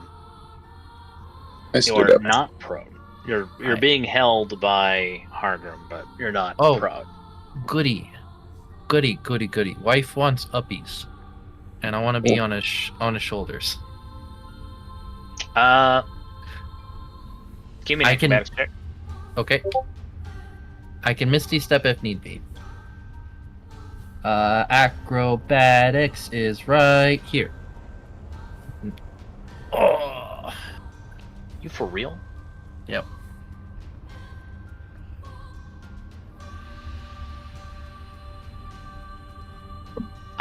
You are going to be prone. You're not going to fall off of Hargrim. You are going to be prone. You fail to scramble up on his shoulders. You are still taking up the same space. For all intents and purposes, you are taking up the same space as Hargrim. Okay. Well, in a spectacular show of making things worse for no apparent reason, I will, as I'm falling, have to cast Misty Step to then land like I am prone on his shoulder. Very good. If you use Misty Step, we'll get rid of the prone condition. You can just position yourself. So, no matter where I am on Hargrim, it's gonna be if something hits or is in his tile, I'm also affected, right? I would say so. You're on his shoulder, right? Yeah. Okay. Still.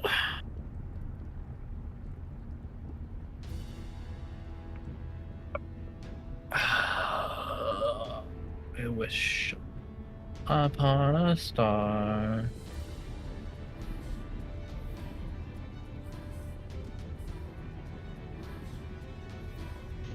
Hargrim is fine with health. I will do the cha-cha. I'm gonna I'll do the big one. Going to use my scroll of Wither and Bloom.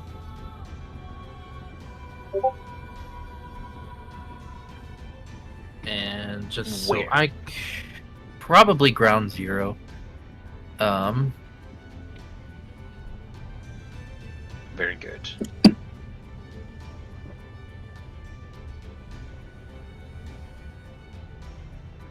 And it is a scroll, so I cannot change the damage type.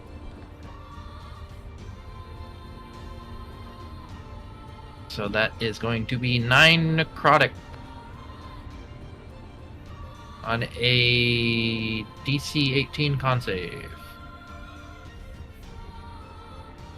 And because I am a wizard, I am going to target myself to regain the hit points.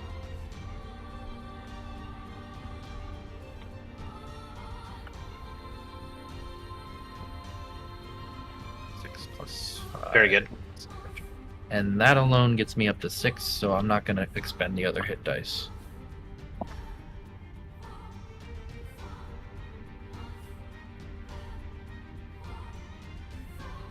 So sorry. That is 9 damage. Let me get my circle back up for you.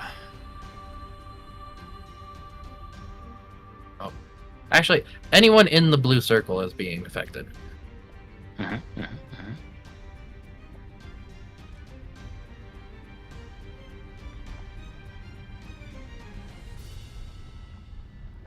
Half One as guy much is definitely dead.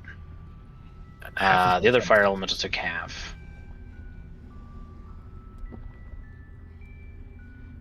The huge fire elemental is going to take the full 9.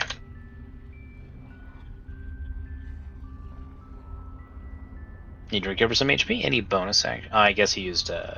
I used his D. Yep. Very good. This fire elemental dies at the start of his turn due to spirit guardians.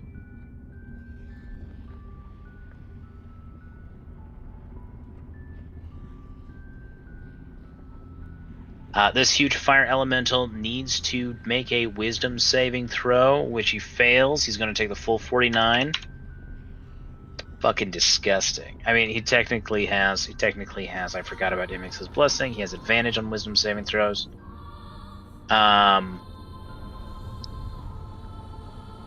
Okay. And that'll be a success. Someone barbs that shit? Who's gonna barbs that shit? I would like. Who's gonna do it? It has to be Shino. No. It does not have to be me. Yes, it does have to be me, and I'm not doing it. I'm keeping my reaction. I am sorry. I guess Hardroom could technically do it. Silvery barbs.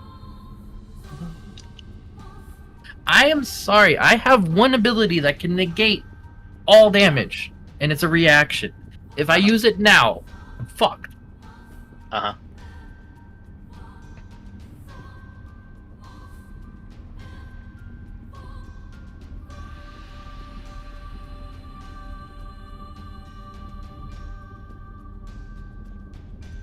The huge fire elemental is going to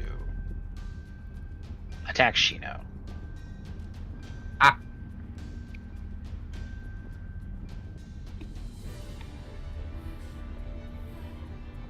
Actually, no, it's not. It's going to blast wave. Nice. I need a dexterity saving throw from Jax, Hargrim, and Shino. Does magical spells go outside of the bubble from within?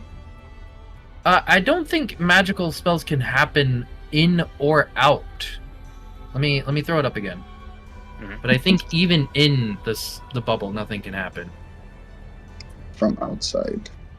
Such a spell can target or creatures. within it. That's fair. Well, this isn't a spell anyways, so Yeah, that's that's fine. fair. So, Theo, how high up are you? How high up are you flying? I probably would be about what, 10, 15 feet up. 15 feet. 15 feet does get you outside of the blast radius because it's like a sphere. Jax, Hargrim, Shino.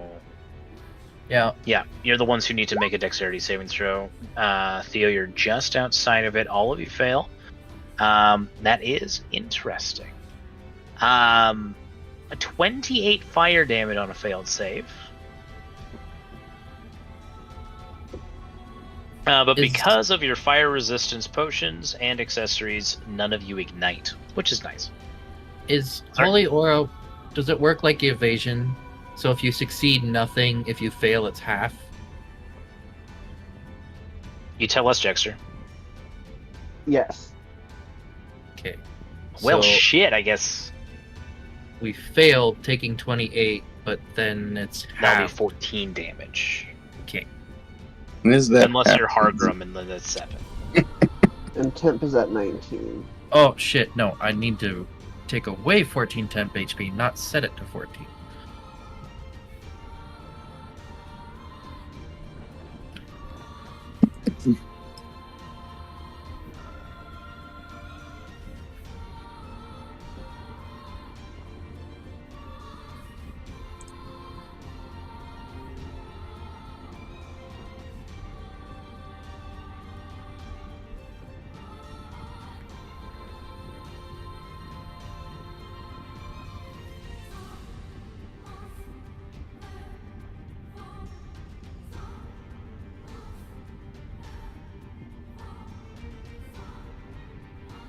Very good.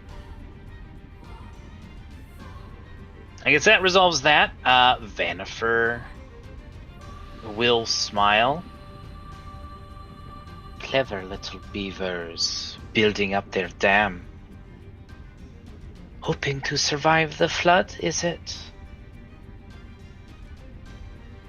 It is cute. Chosen of the eye. Cute, but cowardly. This will be a fun game of attrition. Not if I stop you first, fiend. Onto your, like flourishes with his shamshir, with his falchion, and Vanifer will sort of like scoff and roll her eyes. As she goes ahead and casts Delayed Fireball.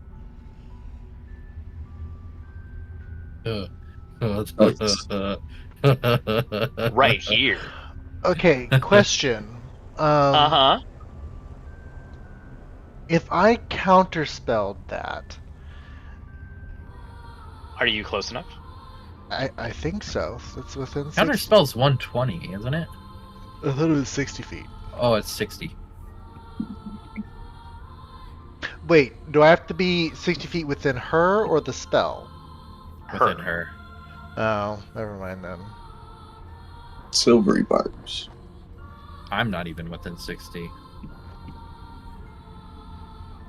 But as long as we're within the globe, everything should be fine. I'm gonna have to leave the globe though.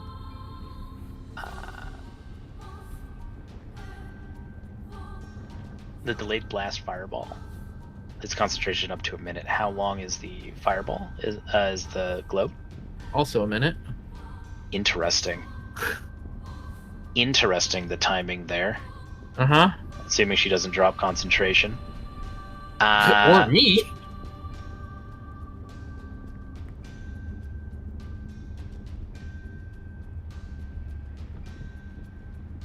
And she'll back up a little bit. Just for funsies, and to go up another 10 feet. Theodosius, it is your turn. Alright. So can I get around the orb? Yes, Or- you can pass through it just fine. Okay. Physical things don't need to worry much about it. Okay. And if you are allied with Shino, she can let you cast spells from within the orb, I believe. Is that how that works? I mean, you cast a spell inside the orb. It's a little bit too late to go back on it now. That's a good point. I didn't even think about that. All right.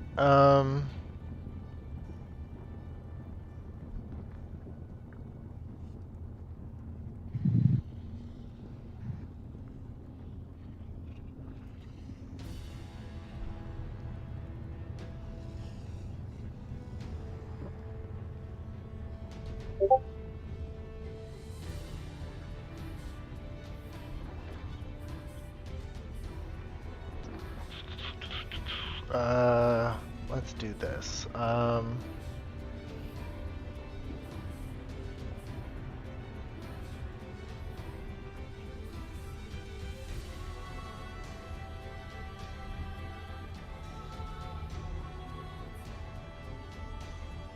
man, this changes things.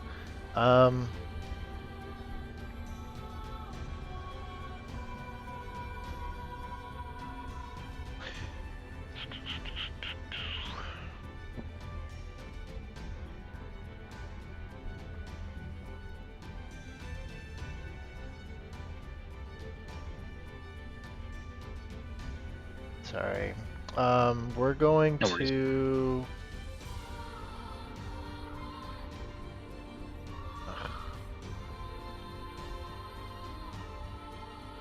See, I would. Okay. Let me go back. Over here. I want to get past this elemental without incurring an attack of opportunity. If that's even possible. With his size, no. You can go over him, you can move around him for sure, but you will get an attack of opportunity. Okay. Good Misty stuff. Yeah, I don't want to Misty Step just yet.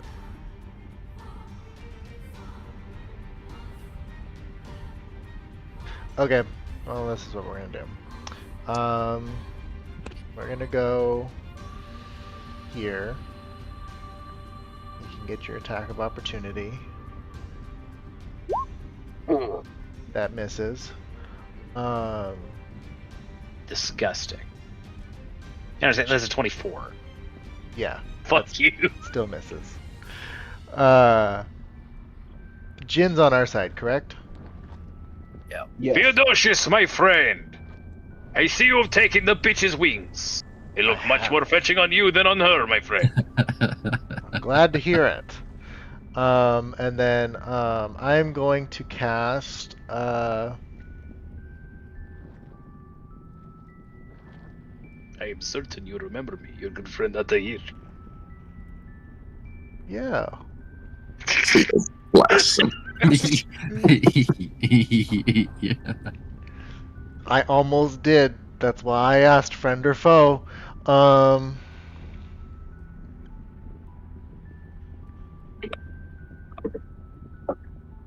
She's probably pretty dexterous. Sorry. We're gonna get a lightning bolt at a 3rd level Nice. as it stretches. That's 100 feet. So. Yeah.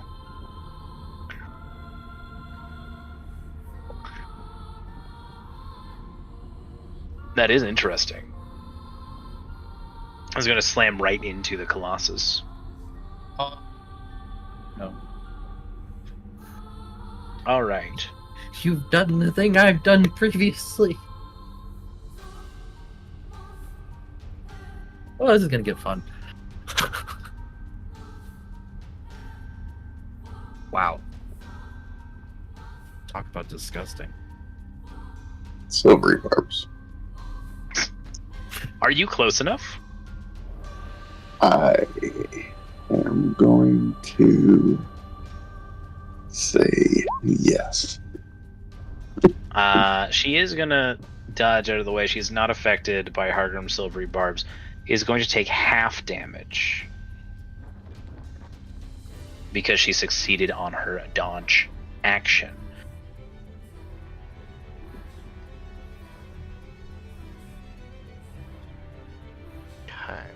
which is 18 damage to Vanifer.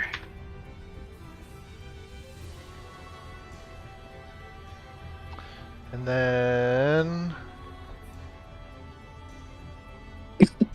that'll be my turn.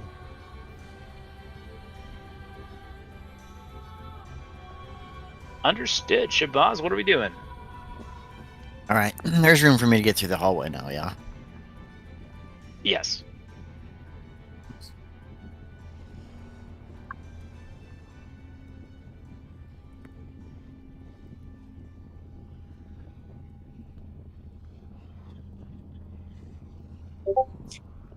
All right, I'm gonna move.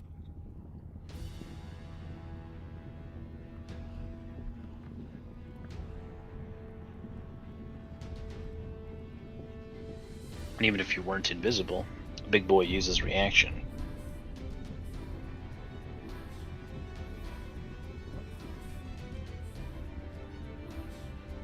Couldn't even opportunity attack even if you wanted to. Is that the only Vanifer I can see? There is only one Vanifer that you can currently see.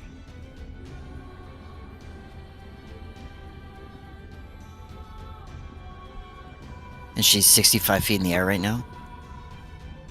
She is.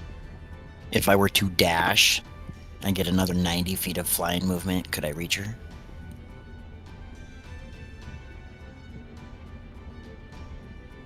With 90 feet? You're about, I'm assuming you're about 20 feet in the air right now? Correct. Yes.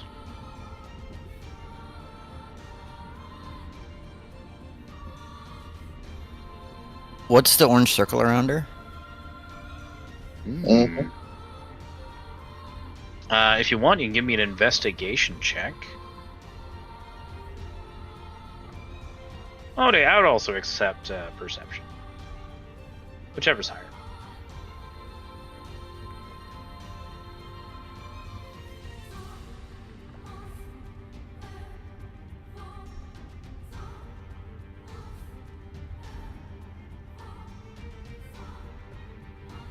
$21.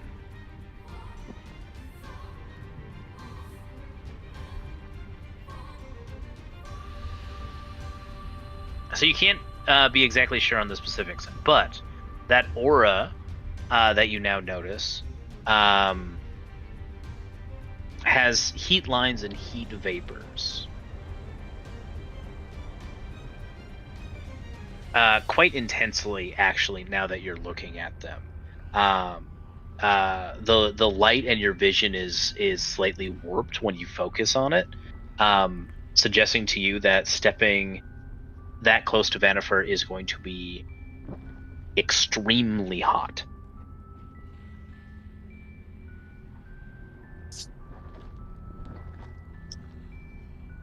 And as far as the 3 Vanifers, do we know if those are images or if those are like legit 3 equal strength or?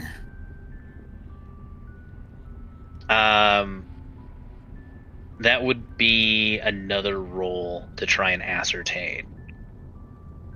And I think that might be a bit. You'll have to wait for another turn or ask someone else to try and sort that out on their turn.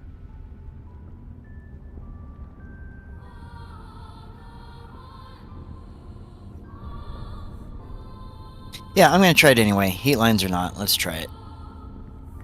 Okay. I'll move up to there.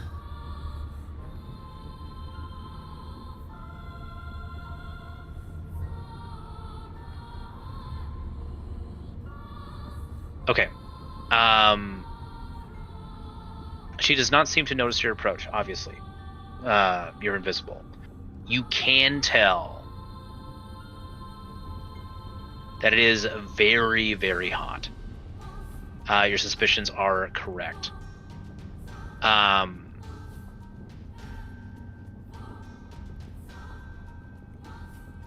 It is hot enough that you figure that if you remain here, you don't take any damage right now, right? But if you were to remain here and start on your next turn, then you would take damage.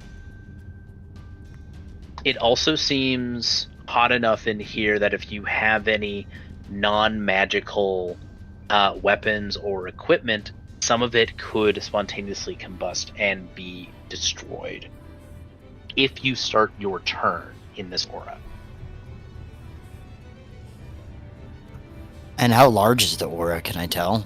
Could I notice when I moved in? Yes, it extends about 15 feet from her. Well, good. Hopefully, I won't have to worry about it. I will get to here then. And as my action, use my hex weapon for once. Try to hit her with my frickin' net. Nice.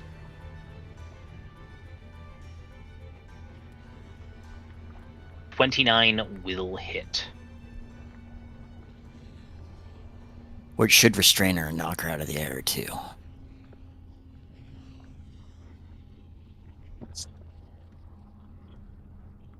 And hopefully put me outside of her aura as well, because she's 55 feet in the air, right?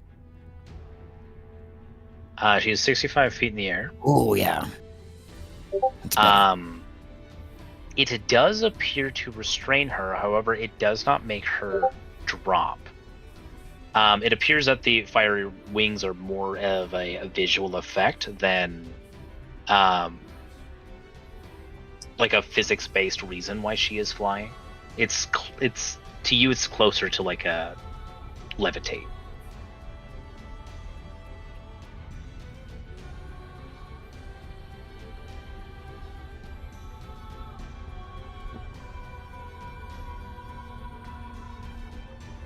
She does begin cursing you out, though.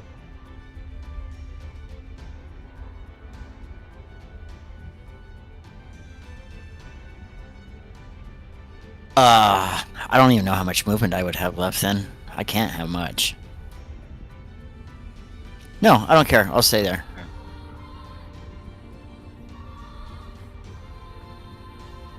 Okay, she's going to use her first legendary action. Oh! Because you've done that.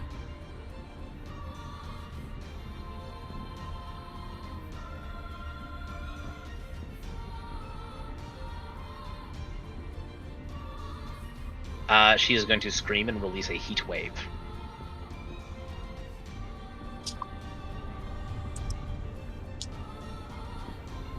Oh. I got action and resistance confused.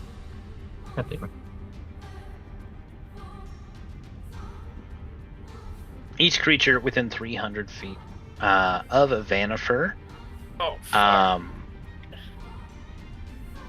in contact with a metal object, carrying metal weapons, or wearing metal armor will take 9 fire damage.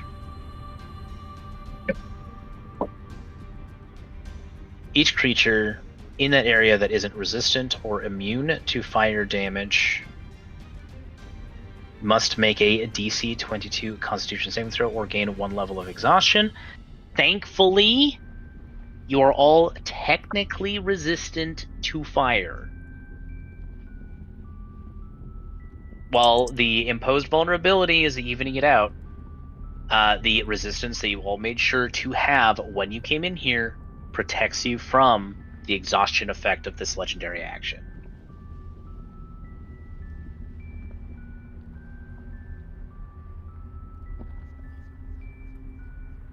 Isn't that nice?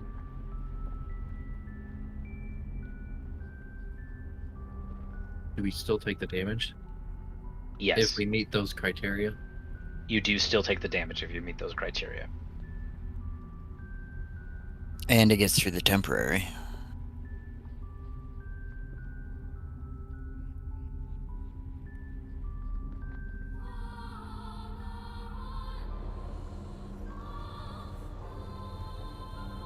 So I do have to reiterate, it is very good that you all made sure that you took potions or got accessories to get resistance to fire. Very, very good.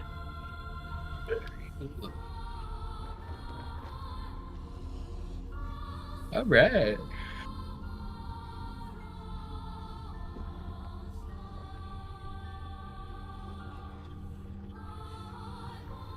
So it is confirmed that somebody around here is invisible.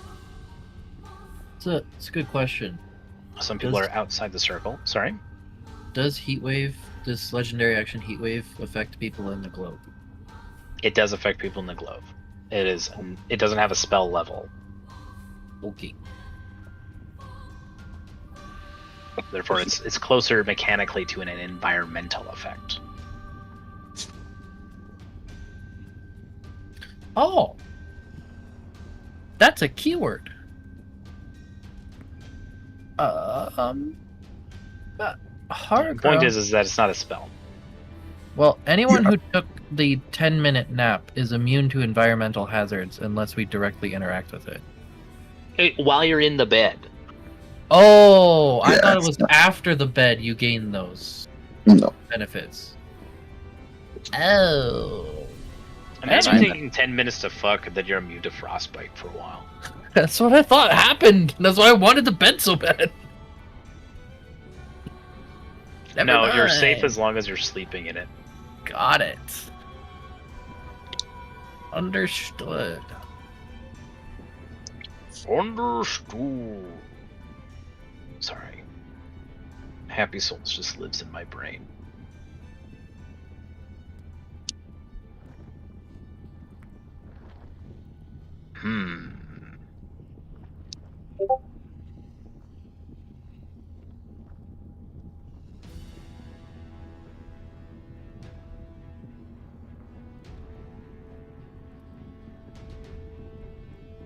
Invisible Vanifer is sure gonna do stuff, but she's not going to attack.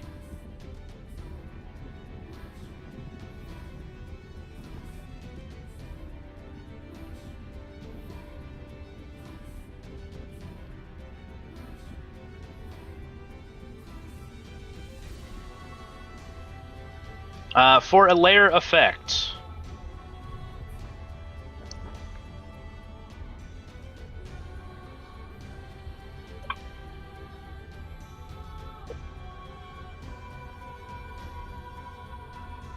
The elemental node is going to create a cloud of smoke. The thick cloud of black smoke and burning embers fills this 40-foot square radius sphere within 120 feet of the node, lasting until the next layer action the next round. Creatures and objects within or beyond the smoke are heavily obscured. A creature that enters the cloud of embers for the first time on a turn or starts its turn there takes 10 fire damage. That is going to apply to Theo and Altair. Oh no. 10 fire damage, Sivu play.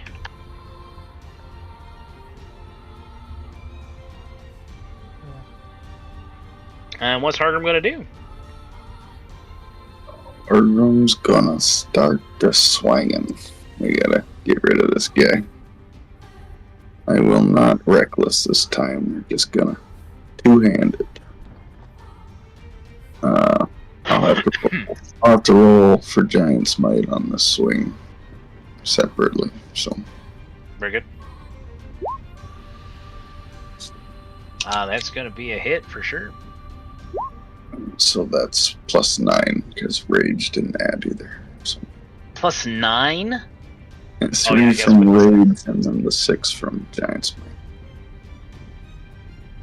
32 damage. Very good. A devastating blow. We will swing again for 21. No, 22. 22 damage. Hardrum, Still what is- quite juicy. It's almost destroyed. Swing again for Oh. 23. Never mind. It is not dead, but very close. Spirit Guardians should do the rest of the job. Bonus action.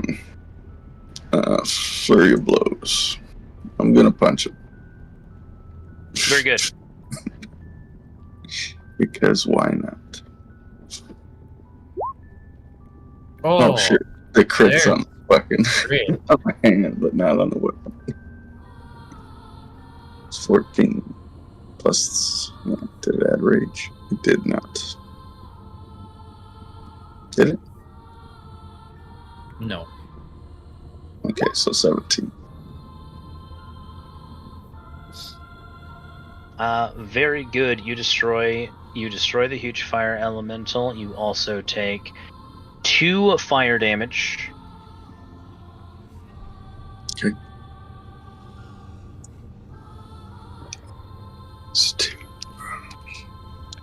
Alright, and we still have our movement. Set me down, please. Yeah, can I use my item interaction to set Chino down? Yes. Okay. I will set Chino down. And then I'm going to run. I don't care about this fucking fog at all. I'm going to run 90 feet. I'm going to shout out Misty Step when I do it. And then I'm going to run forward. Very good. I get to there. Can you roll a D3 for me, please? D3. Sorry, a D4 will do. D4 minus 1. I'll do the minus 1 in my head. 2 is what you needed to go straight forward, so timeline is secure. You did not veer off track from wandering into a heavily obscured area, so that's good. Yeah, okay. I guess I would ask, would blind sight or blind fighting help me walk through there? I don't know. It doesn't matter. Past. So, Yeah, it probably would have. not. I guess there wouldn't have been anything to orient though, regardless. So, because there's no path here, right? It's all lava. I think it is 10 fire damage, though, for entering it. Mm-mm. I thought it was I anytime It you is. start It your is 10. turn, or... That is correct. So that is 10 fire damage. For you, Hargrom. Okay. Pre-barbarian resistance. Yes, before barbarian resistance, of course. We're out of temp. Okay. Let's. What else do I have? I think that's bonus action, movement, 3 actions. That is all. Prepare for the boom. That's it.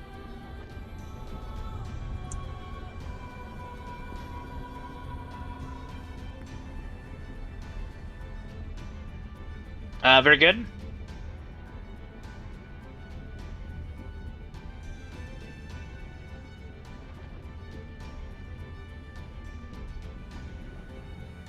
Vanifer is going to maintain concentration. She also doesn't know who the fuck got her with a net, but she doesn't like it.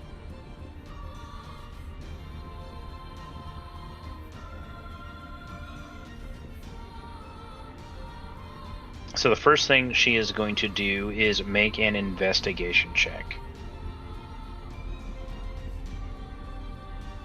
That is going to be against your spell DC. What's your spell DC, Shabazz? 18. 18. So an investigation check needs to be an 18 or better.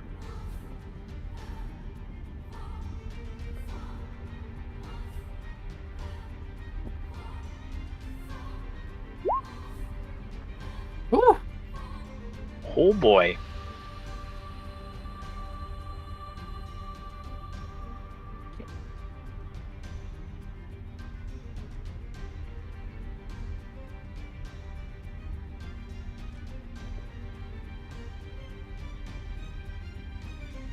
Okay. Shabazz, you will learn that the start of your turn actually has nothing to do with it. You and Pizzazz will take 17 fire damage by it being in her aura at the start of her turn.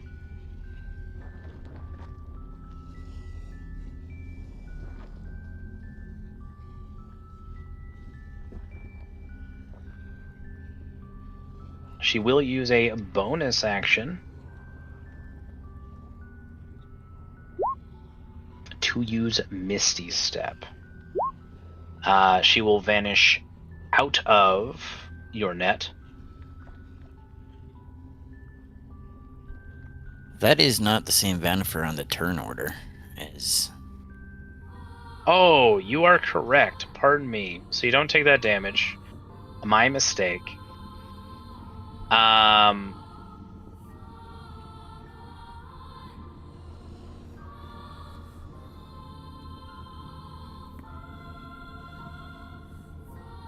I got my Vanifers mixed up.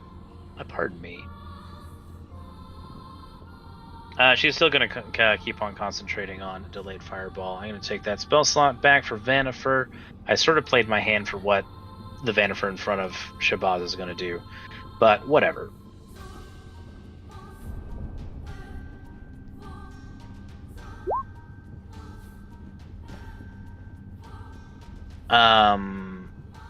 But the investigation will still stand. She's not going to do anything else, though.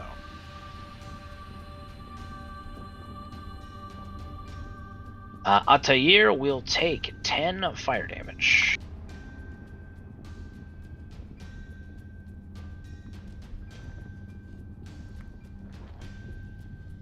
Master Jax, what would you have me do?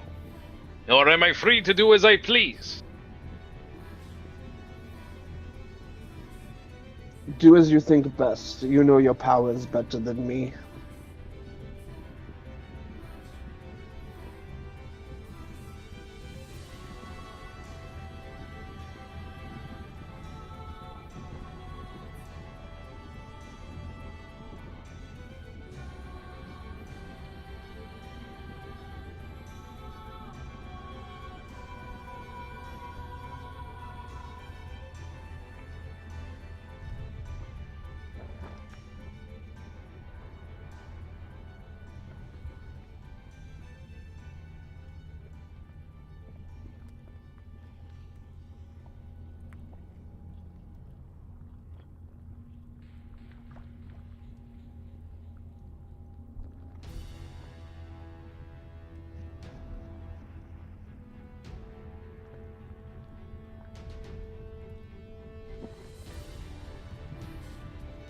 Very good.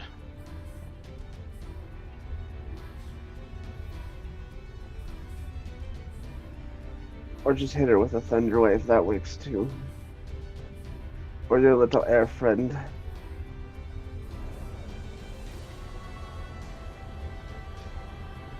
The first thing he's going to do is move out of that sphere. And before he uses the rest of his movement, he is going to cast invisibility on himself.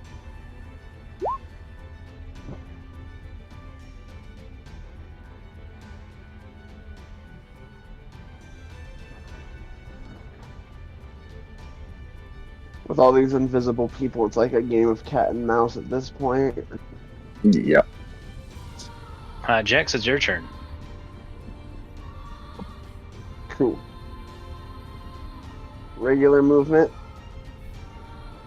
10 fire damage. Got you. And give me a d4.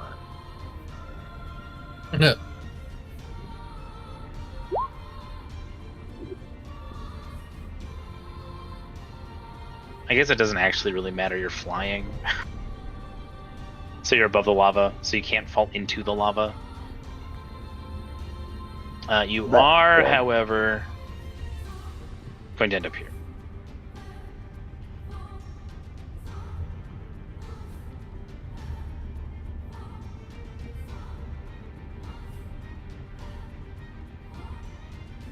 Then I must do this in a different order. Then bonus action, Misty Step.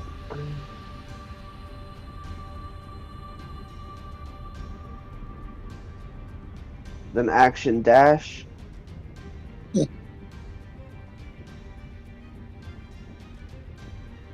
And that's my turn. Okay. I'm assuming with that much movement, you actually haven't gone up.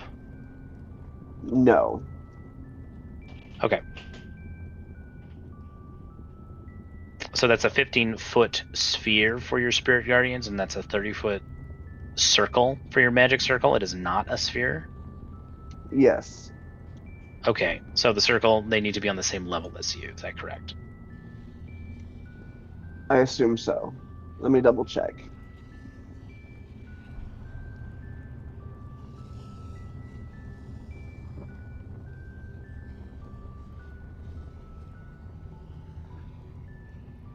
So you bonus action must accept action dash. Okay, Shino, it is your turn. All right. I am gonna say telepathically, if you guys want me to fuck with these fireballs, because with the globe of invulnerability, they can detonate, and everyone's moving away. So currently, Theo's the only one that might potentially get caught in it. But even then, I wouldn't attack that one. So I could detonate them. But in doing that, that frees up their concentration to do other things. Not that they could do other things anyways. Never mind, I'm getting Pathfinder and 5th edition mixed up.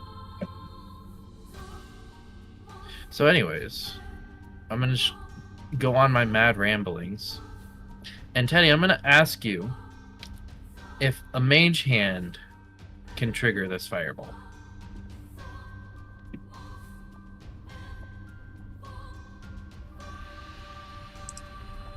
It is considered touching it. Cool. What would you like to do by touching this fireball? I'm activating it, so it explodes. Oh, very good.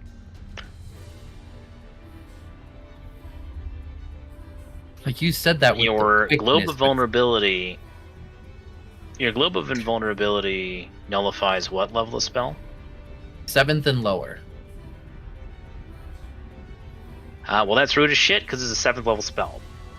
That's why I casted it at 8th. Very good. So, you and everybody behind you is going to be protected. Because while it can go around corners, your globe of invulnerability blocks those corners. Yeah. Just for fun, though. In theory, it should be exploding out this direction. Which, to my knowledge, nobody is there. Actually, how tall is your globe? It's a 10-foot radius. So I guess 10 feet high? So I guess it could creep over? Is that going to daisy chain? No, that's too far away.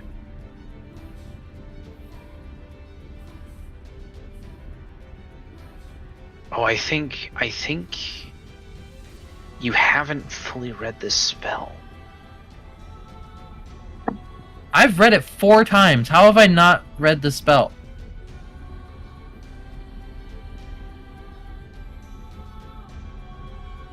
Okay.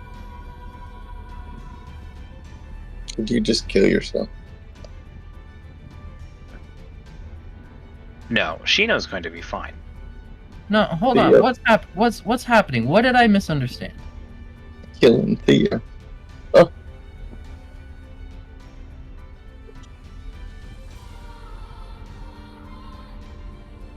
So I'm resistant and immune to all fire damage and magical damage, so this can't hurt me. And magical damage? That's And- very impressive. Yes. I'm still going to need a dexterity saving throw. Wait, what's happening? What am I missing? Well, it's going to explode. You're going to be perfectly safe. In a 20-foot radius. This corridor is 20 feet high. Your globe is a 10-foot radius. Yeah. Imix's delayed fireball has an explosion radius of 60 feet.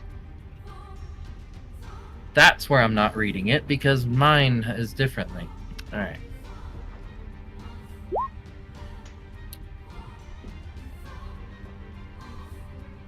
Well, if I'd known that, I would have done something else. Oh, How could you have known that? Your spell has a spell of 20 feet. Okay, well then, can we still go through these actions, but do it in a different way? Instead of mage handing it, I can interact with it, and then I have to make a dexterity save. And if I pass, then I can toss the bitch up to 40 feet. And then if I fail, it still explodes.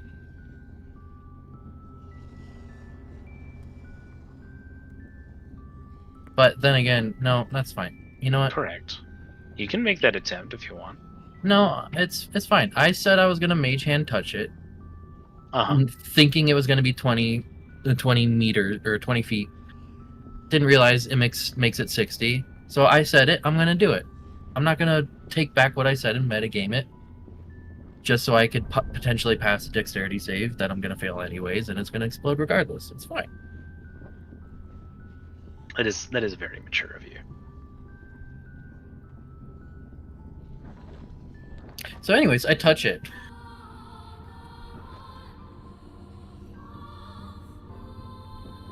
$15 is not going to be the DC. Yeah. Oh, Theo, I'm sorry.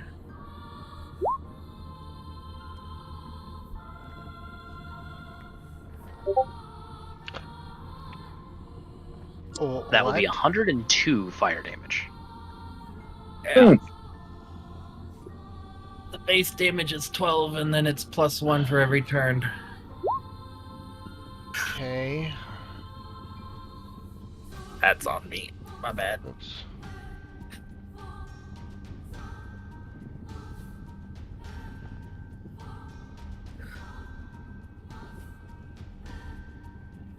That Vanifer is no longer concentrating.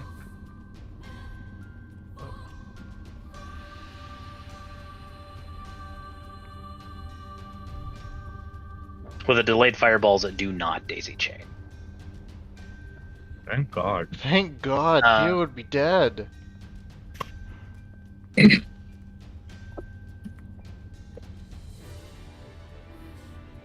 Alright. So that was probably my action to touch it with the mage hand.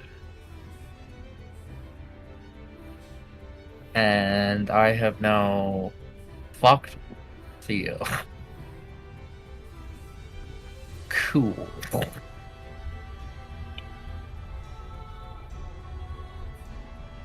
Huh.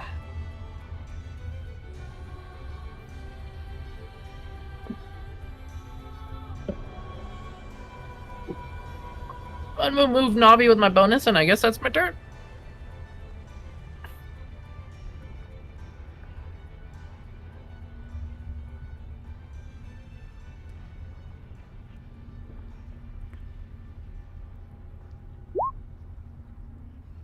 Here, so you guys can get a better look at this spell. Now that you've seen it in action. Yes. And now that.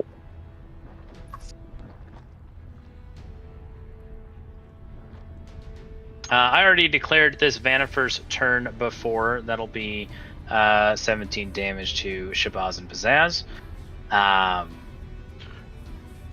She will attempt her own investigation check now to find Pizzazz. That's the wrong sheet. Doesn't change the fact that I rolled a 2. So she is going to fail her investigation check. She will use Misty Step to free herself. From the net, and she will go up 30 feet.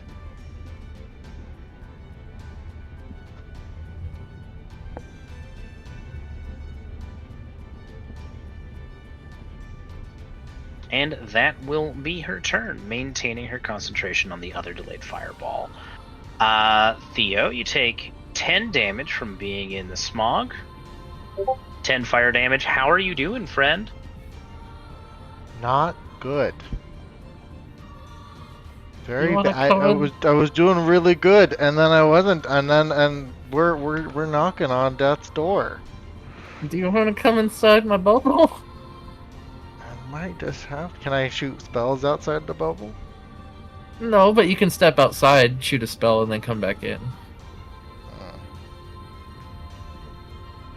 Yeah, we're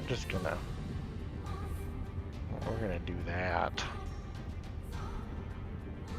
We're not gonna touch that other one. You're also in a heavily obscured area. I'm just gonna fly in one direction. Very good.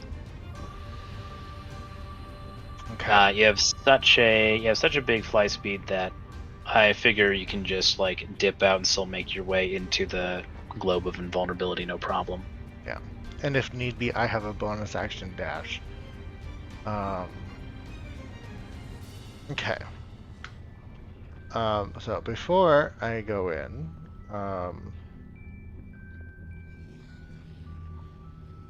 just fuck me. All right.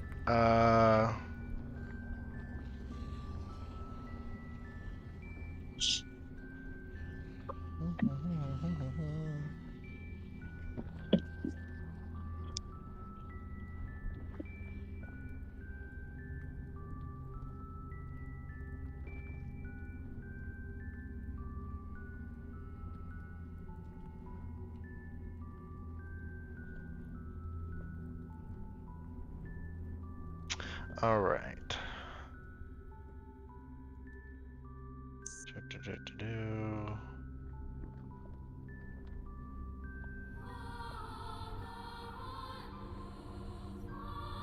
Oh, I want to center it there.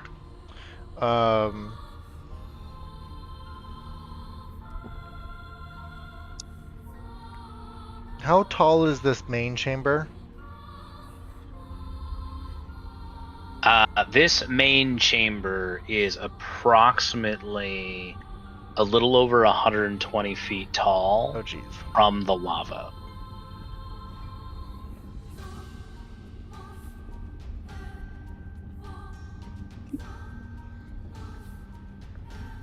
Well, and then actually what I'm going to have to do, I'm going to have to center it on the behemoth.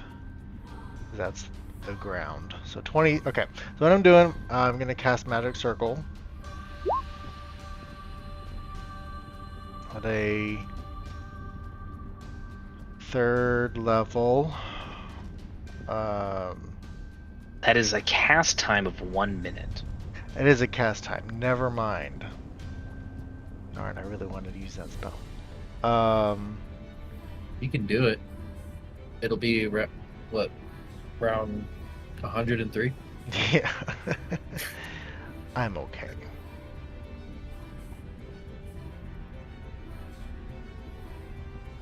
It won't be 103. It would be round 13.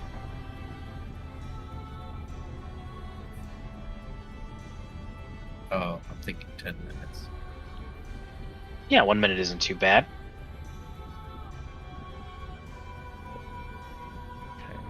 With the exception of 3 very dangerous rounds. Doing that within the globe of invulnerability is a pretty solid combo, to be honest, but it will be a dedicated 10 rounds. Okay.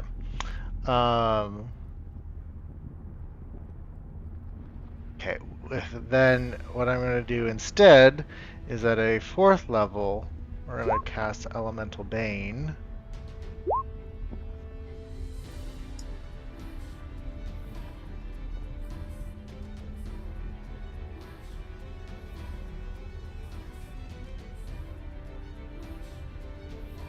And On who? on this Vanifer. Very good. And if I am reading this correctly, if I set this to fire, she no longer becomes resistant to fire.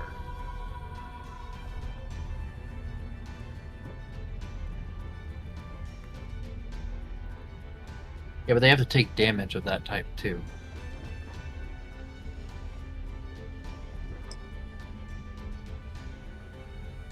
But they do lose resistance. Yeah. Yes. She has to. What? She has to fail this con save? Yeah, fail a Constitution saving throw or be affected by the spell. First time, the first time each turn the affected target takes damage of the type, they take an extra 2d6 of that type. So if I do Elemental Bane, set it to fire, if anyone does a fire spell on her, she takes an additional 2d6 and is not resistant.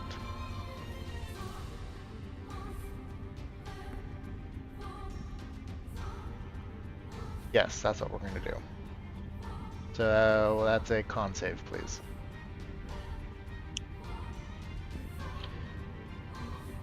Fuck me too. No, I did that.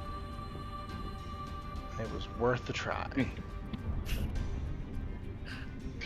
In her house? In her house! It was worth a try. We're gonna use whatever's left of my movement to get in this fucking circle. And then bonus action, drink a superior healing. 8d. That 8d what? 4 plus 8.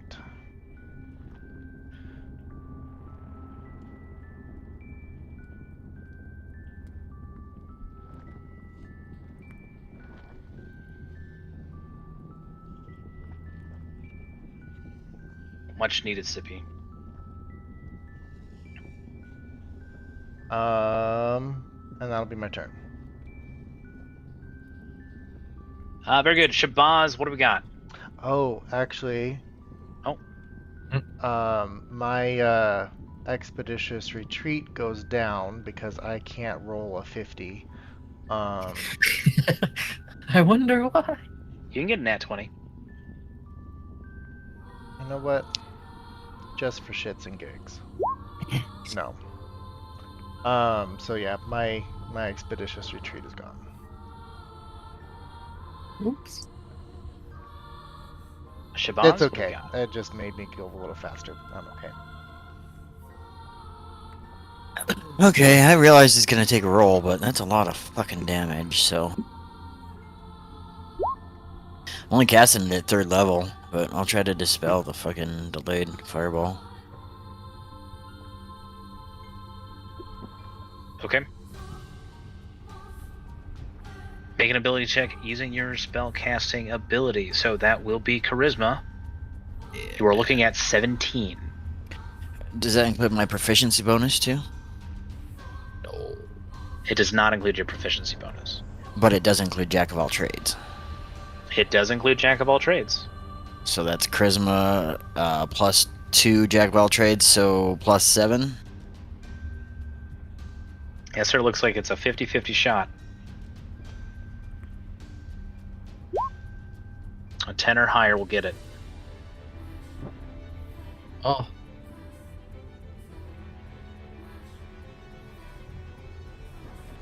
Got an inspiration. I do not. I will move though. Very good. Should be noted, you do not take damage at the start of your turn. Looks like it's just at the start of hers. Oh yeah, yeah.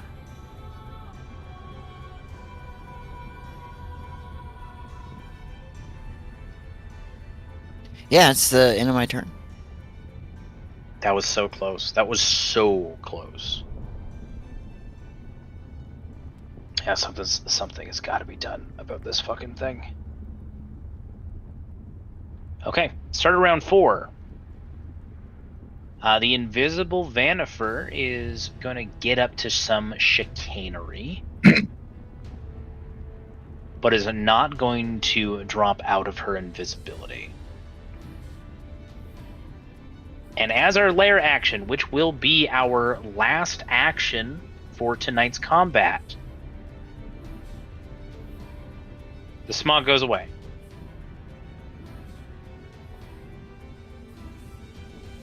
Ropes of lava are going to eject out from the massive pool, and they're going to convalesce onto Hargrim. Mm-hmm. they are going to weave together in a lattice pattern and then rapidly cool, putting Hargrim in a big old cage.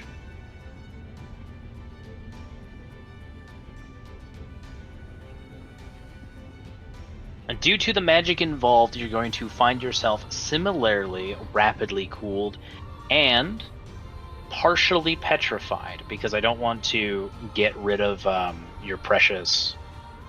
I don't want to get rid of your precious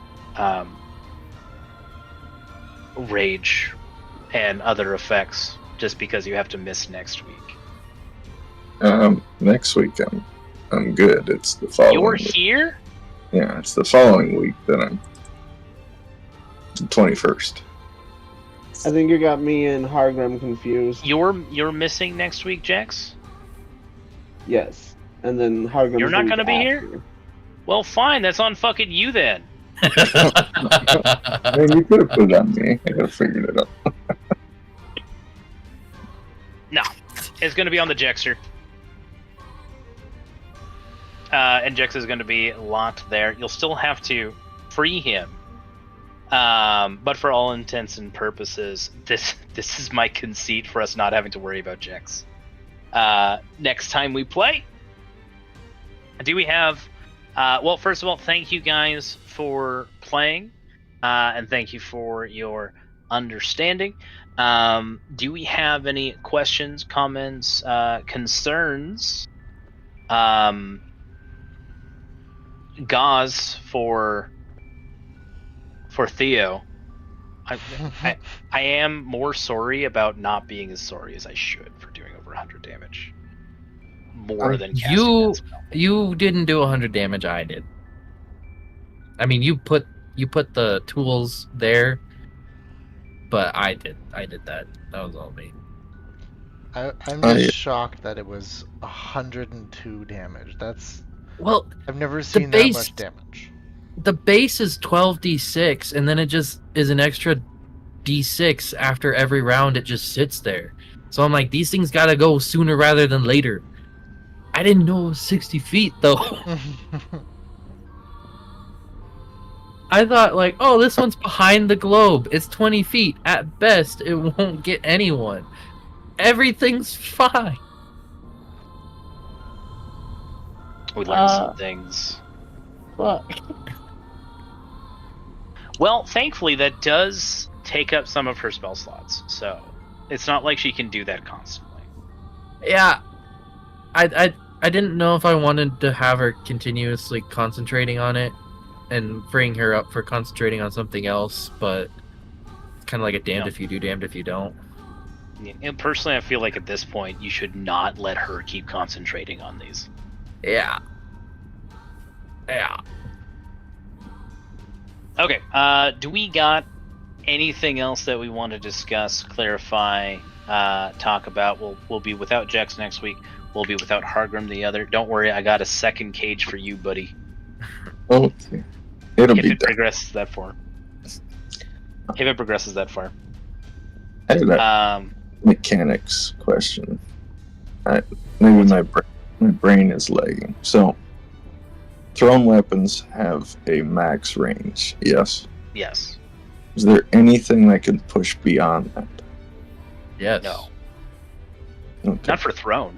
There's a feat that you Yeah. can take. That's Can't what I you- figured. Isn't range increments in D&D is like the first bracket is optimal, and then anything past that is disadvantage. Oh, anything past that is disadvantage, and then the second number, anything past that is impossible. Yeah, that's how it works. Yes. I answered my own question. Yeah, I figured. I just, for whatever reason, my brain is melting, so I figured The feat Theo is talking about just removes the disadvantage after your first range bracket. Yeah. Okay. Which most thrown items like that have at least a range of 120 feet. For the most part. I think that's only bows and stuff like that. With actual thrown, it's Yeah, I 60. think it's 60 for thrown weapons. Yeah, it's 20 and 60. It varies from weapon to weapon too, because I'm pretty sure a javelin has a further range than. That I can sounds tell- Javelin accurate. can get up to like 300 feet. It's absolutely insane. They're I have to- aerodynamic. I do have a javelin. Let's see what this says. It says nothing. I did not fill it out. I guess I didn't care about a description. 20 feet critical. 120. Yeah. I can check javelins, I guess. But the dwarven thrower only has... Wait, were your javelins magical? No? I think they Yeah, might have burned up. I'll double That's check. not gonna do anything. All of them? Heat blast destroys non-magical objects. All 13? So maybe I'll double check. I'll double check whether or not the fact that you like have fire resistance also protected your gear. And we'll discuss that next time we play. I get it. You can destroy them. That's fine. I never use them anymore. I'm gonna double check. No, Well, no. he really doesn't need them anymore with the dwarven thrower. I'm deleting them right now. Also, I know Shabazz just took his turn, but he could cast fly on you. Yeah, but No. he's concentrating on greater invisibility. He can do it through his instrument, right? It still requires concentration, so I would drop my Yeah. greater invis to do it. It's more important that he's invisible. I can figure my end out. I thought you Yeah. had shenanigans where it could concentrate on its own. Oh, shenanigans. We'll figure it out. I'll climb on top of Jex's cage somehow. I did make a mild miscalculation. I was hoping Jex would do some healing on Theo. Oh, I thought you were like 3d6 short on what that fireball was supposed to be. I needed 12 more d6. Just kidding. It One could more- have. One or two more d6s and Theo would have been unconscious. It can go up to what, 22 d6 if you just let it go the whole minute. Oh yeah. Hell yeah. The max payout is 22d6. Hell yeah. Although I did see a fun house rule for not for Imix's delayed fireball, but just delayed fireball in general, where each round you can choose to either increase the damage or increase the radius. Oh fuck! And I thought that was a pretty fun Right. idea. So, Theo, it's probably too late now, but we have absorb element. Probably could have helped. Naturally? Well, I have it. I don't know if you have it, but we are wizards, so it is available I do to have us. it. It is a goddamn reaction. Mother Uh-huh. trucker. I forgot about it too, buddy. I mean, do you wanna I'll throw you a bone. Do you want to use it right now? And I'll give you 50 HP back. Wait, hold on. You just spend the spell slot. I'll give you the 50 HP. It's a first level spell slot. I'm just And I'm just reading it because it just says capture some of the incoming. Here, yeah. Let me throw it. In It just means your next attack will have that damage on your next melee attack. Yeah. The big thing is we're doing it for the resistance. Yeah. The only would problem be if you didn't have the reaction to cast it, but I'm sure you did. 'Cause I you didn't did use it have yet. my reaction, so yeah, I'll spend the slot. Oh. That does feel better. Ooh. Whoa! He's fully healed. 902! It feels less bad. You got super juiced. Okay. You know what? It was worth it for everybody's reactions. I did kick my little feet. Yeah, the second I said I'm gonna touch it, you just went okay, and I'm like, oh, I fucked up.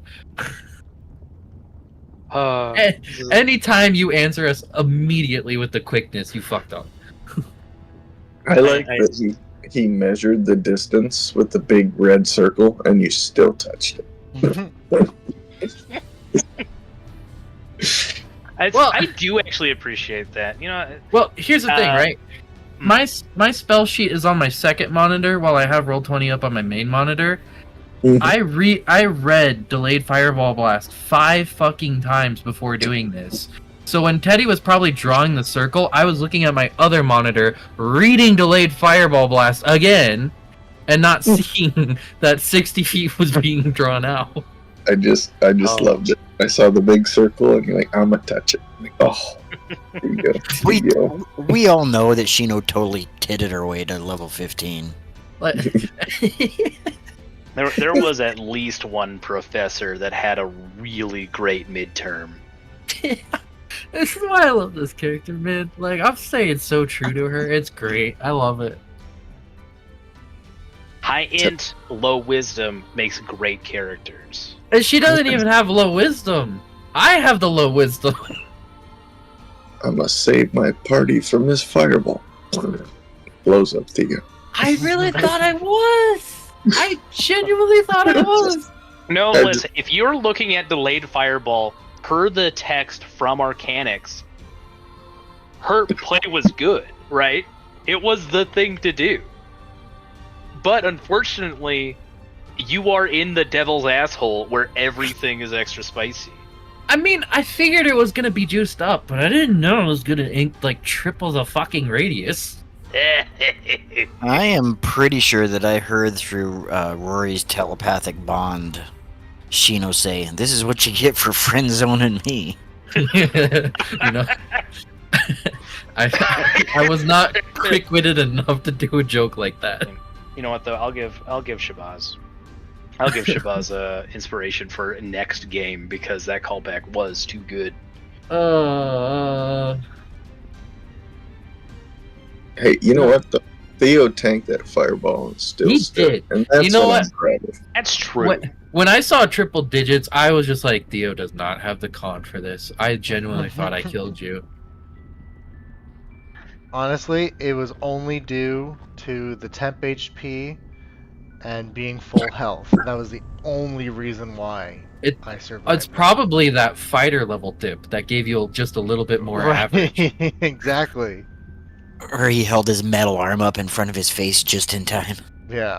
Oh my god. Part of me is Theo gonna the miss this tank. character. As much as I hate my spellcasting arc, I am gonna miss Shino a little bit. Yeah, eventually it'll come back to a point where you've done a rogue and you've done a couple of bonks and you'll be like, I could give it another shot and we'll see Shino 2.0. And then you'll hate it all over again. I love this character. Although the middle arm does suggest that would look pretty dope actually if so considering we went back in time and we used the absorb elements, imagine an explosion of that size and Theo reaches out and protects himself with the arm and the arm just absorbs all of the fire and he just has a flaming arm for the next 10 seconds. I think that's pretty cool. I dig it. That said though, guys, thank you again for coming out to play. Next week and the week after that and however long we need to do it, you guys will be slugging it out with Vanifer in her final stand. She doesn't know it's her final stand. She thinks she's getting some vengeance on you guys before she continues her glorious genocidal crusade. But as usual, I promise, 102 damage aside, I promise I'm not actively trying to kill you guys. It is a lethal fight, so I have full confidence that your party will emerge victorious, and I am very excited to see it happen this month. You may not be trying to kill us. I am. Oh, Vanifer's absolutely trying to kill you, and Shino might be trying to kill you. Listen, The call is coming from inside the house. it kind of is. I mean, there's already stuff in play for her being susceptible to entities and spells, so let's just chalk it up to that. I saw the fire, and it was pretty. Till death do us part. She took that literally. I mean, I'm fine. And I'm not even married to her. Right? Oh, yeah, your sister disowned me. That's worse. Very good. Oh, Christ. All right. What have I Alright. done? All right, I gotta log out. Good game, everyone. Yeah. We'll see you next week. Good night, everybody. Good night. Oh, sorry, was I below? Y'all have a good night. Don't die while I'm gone. I was just saying good night. No big deal.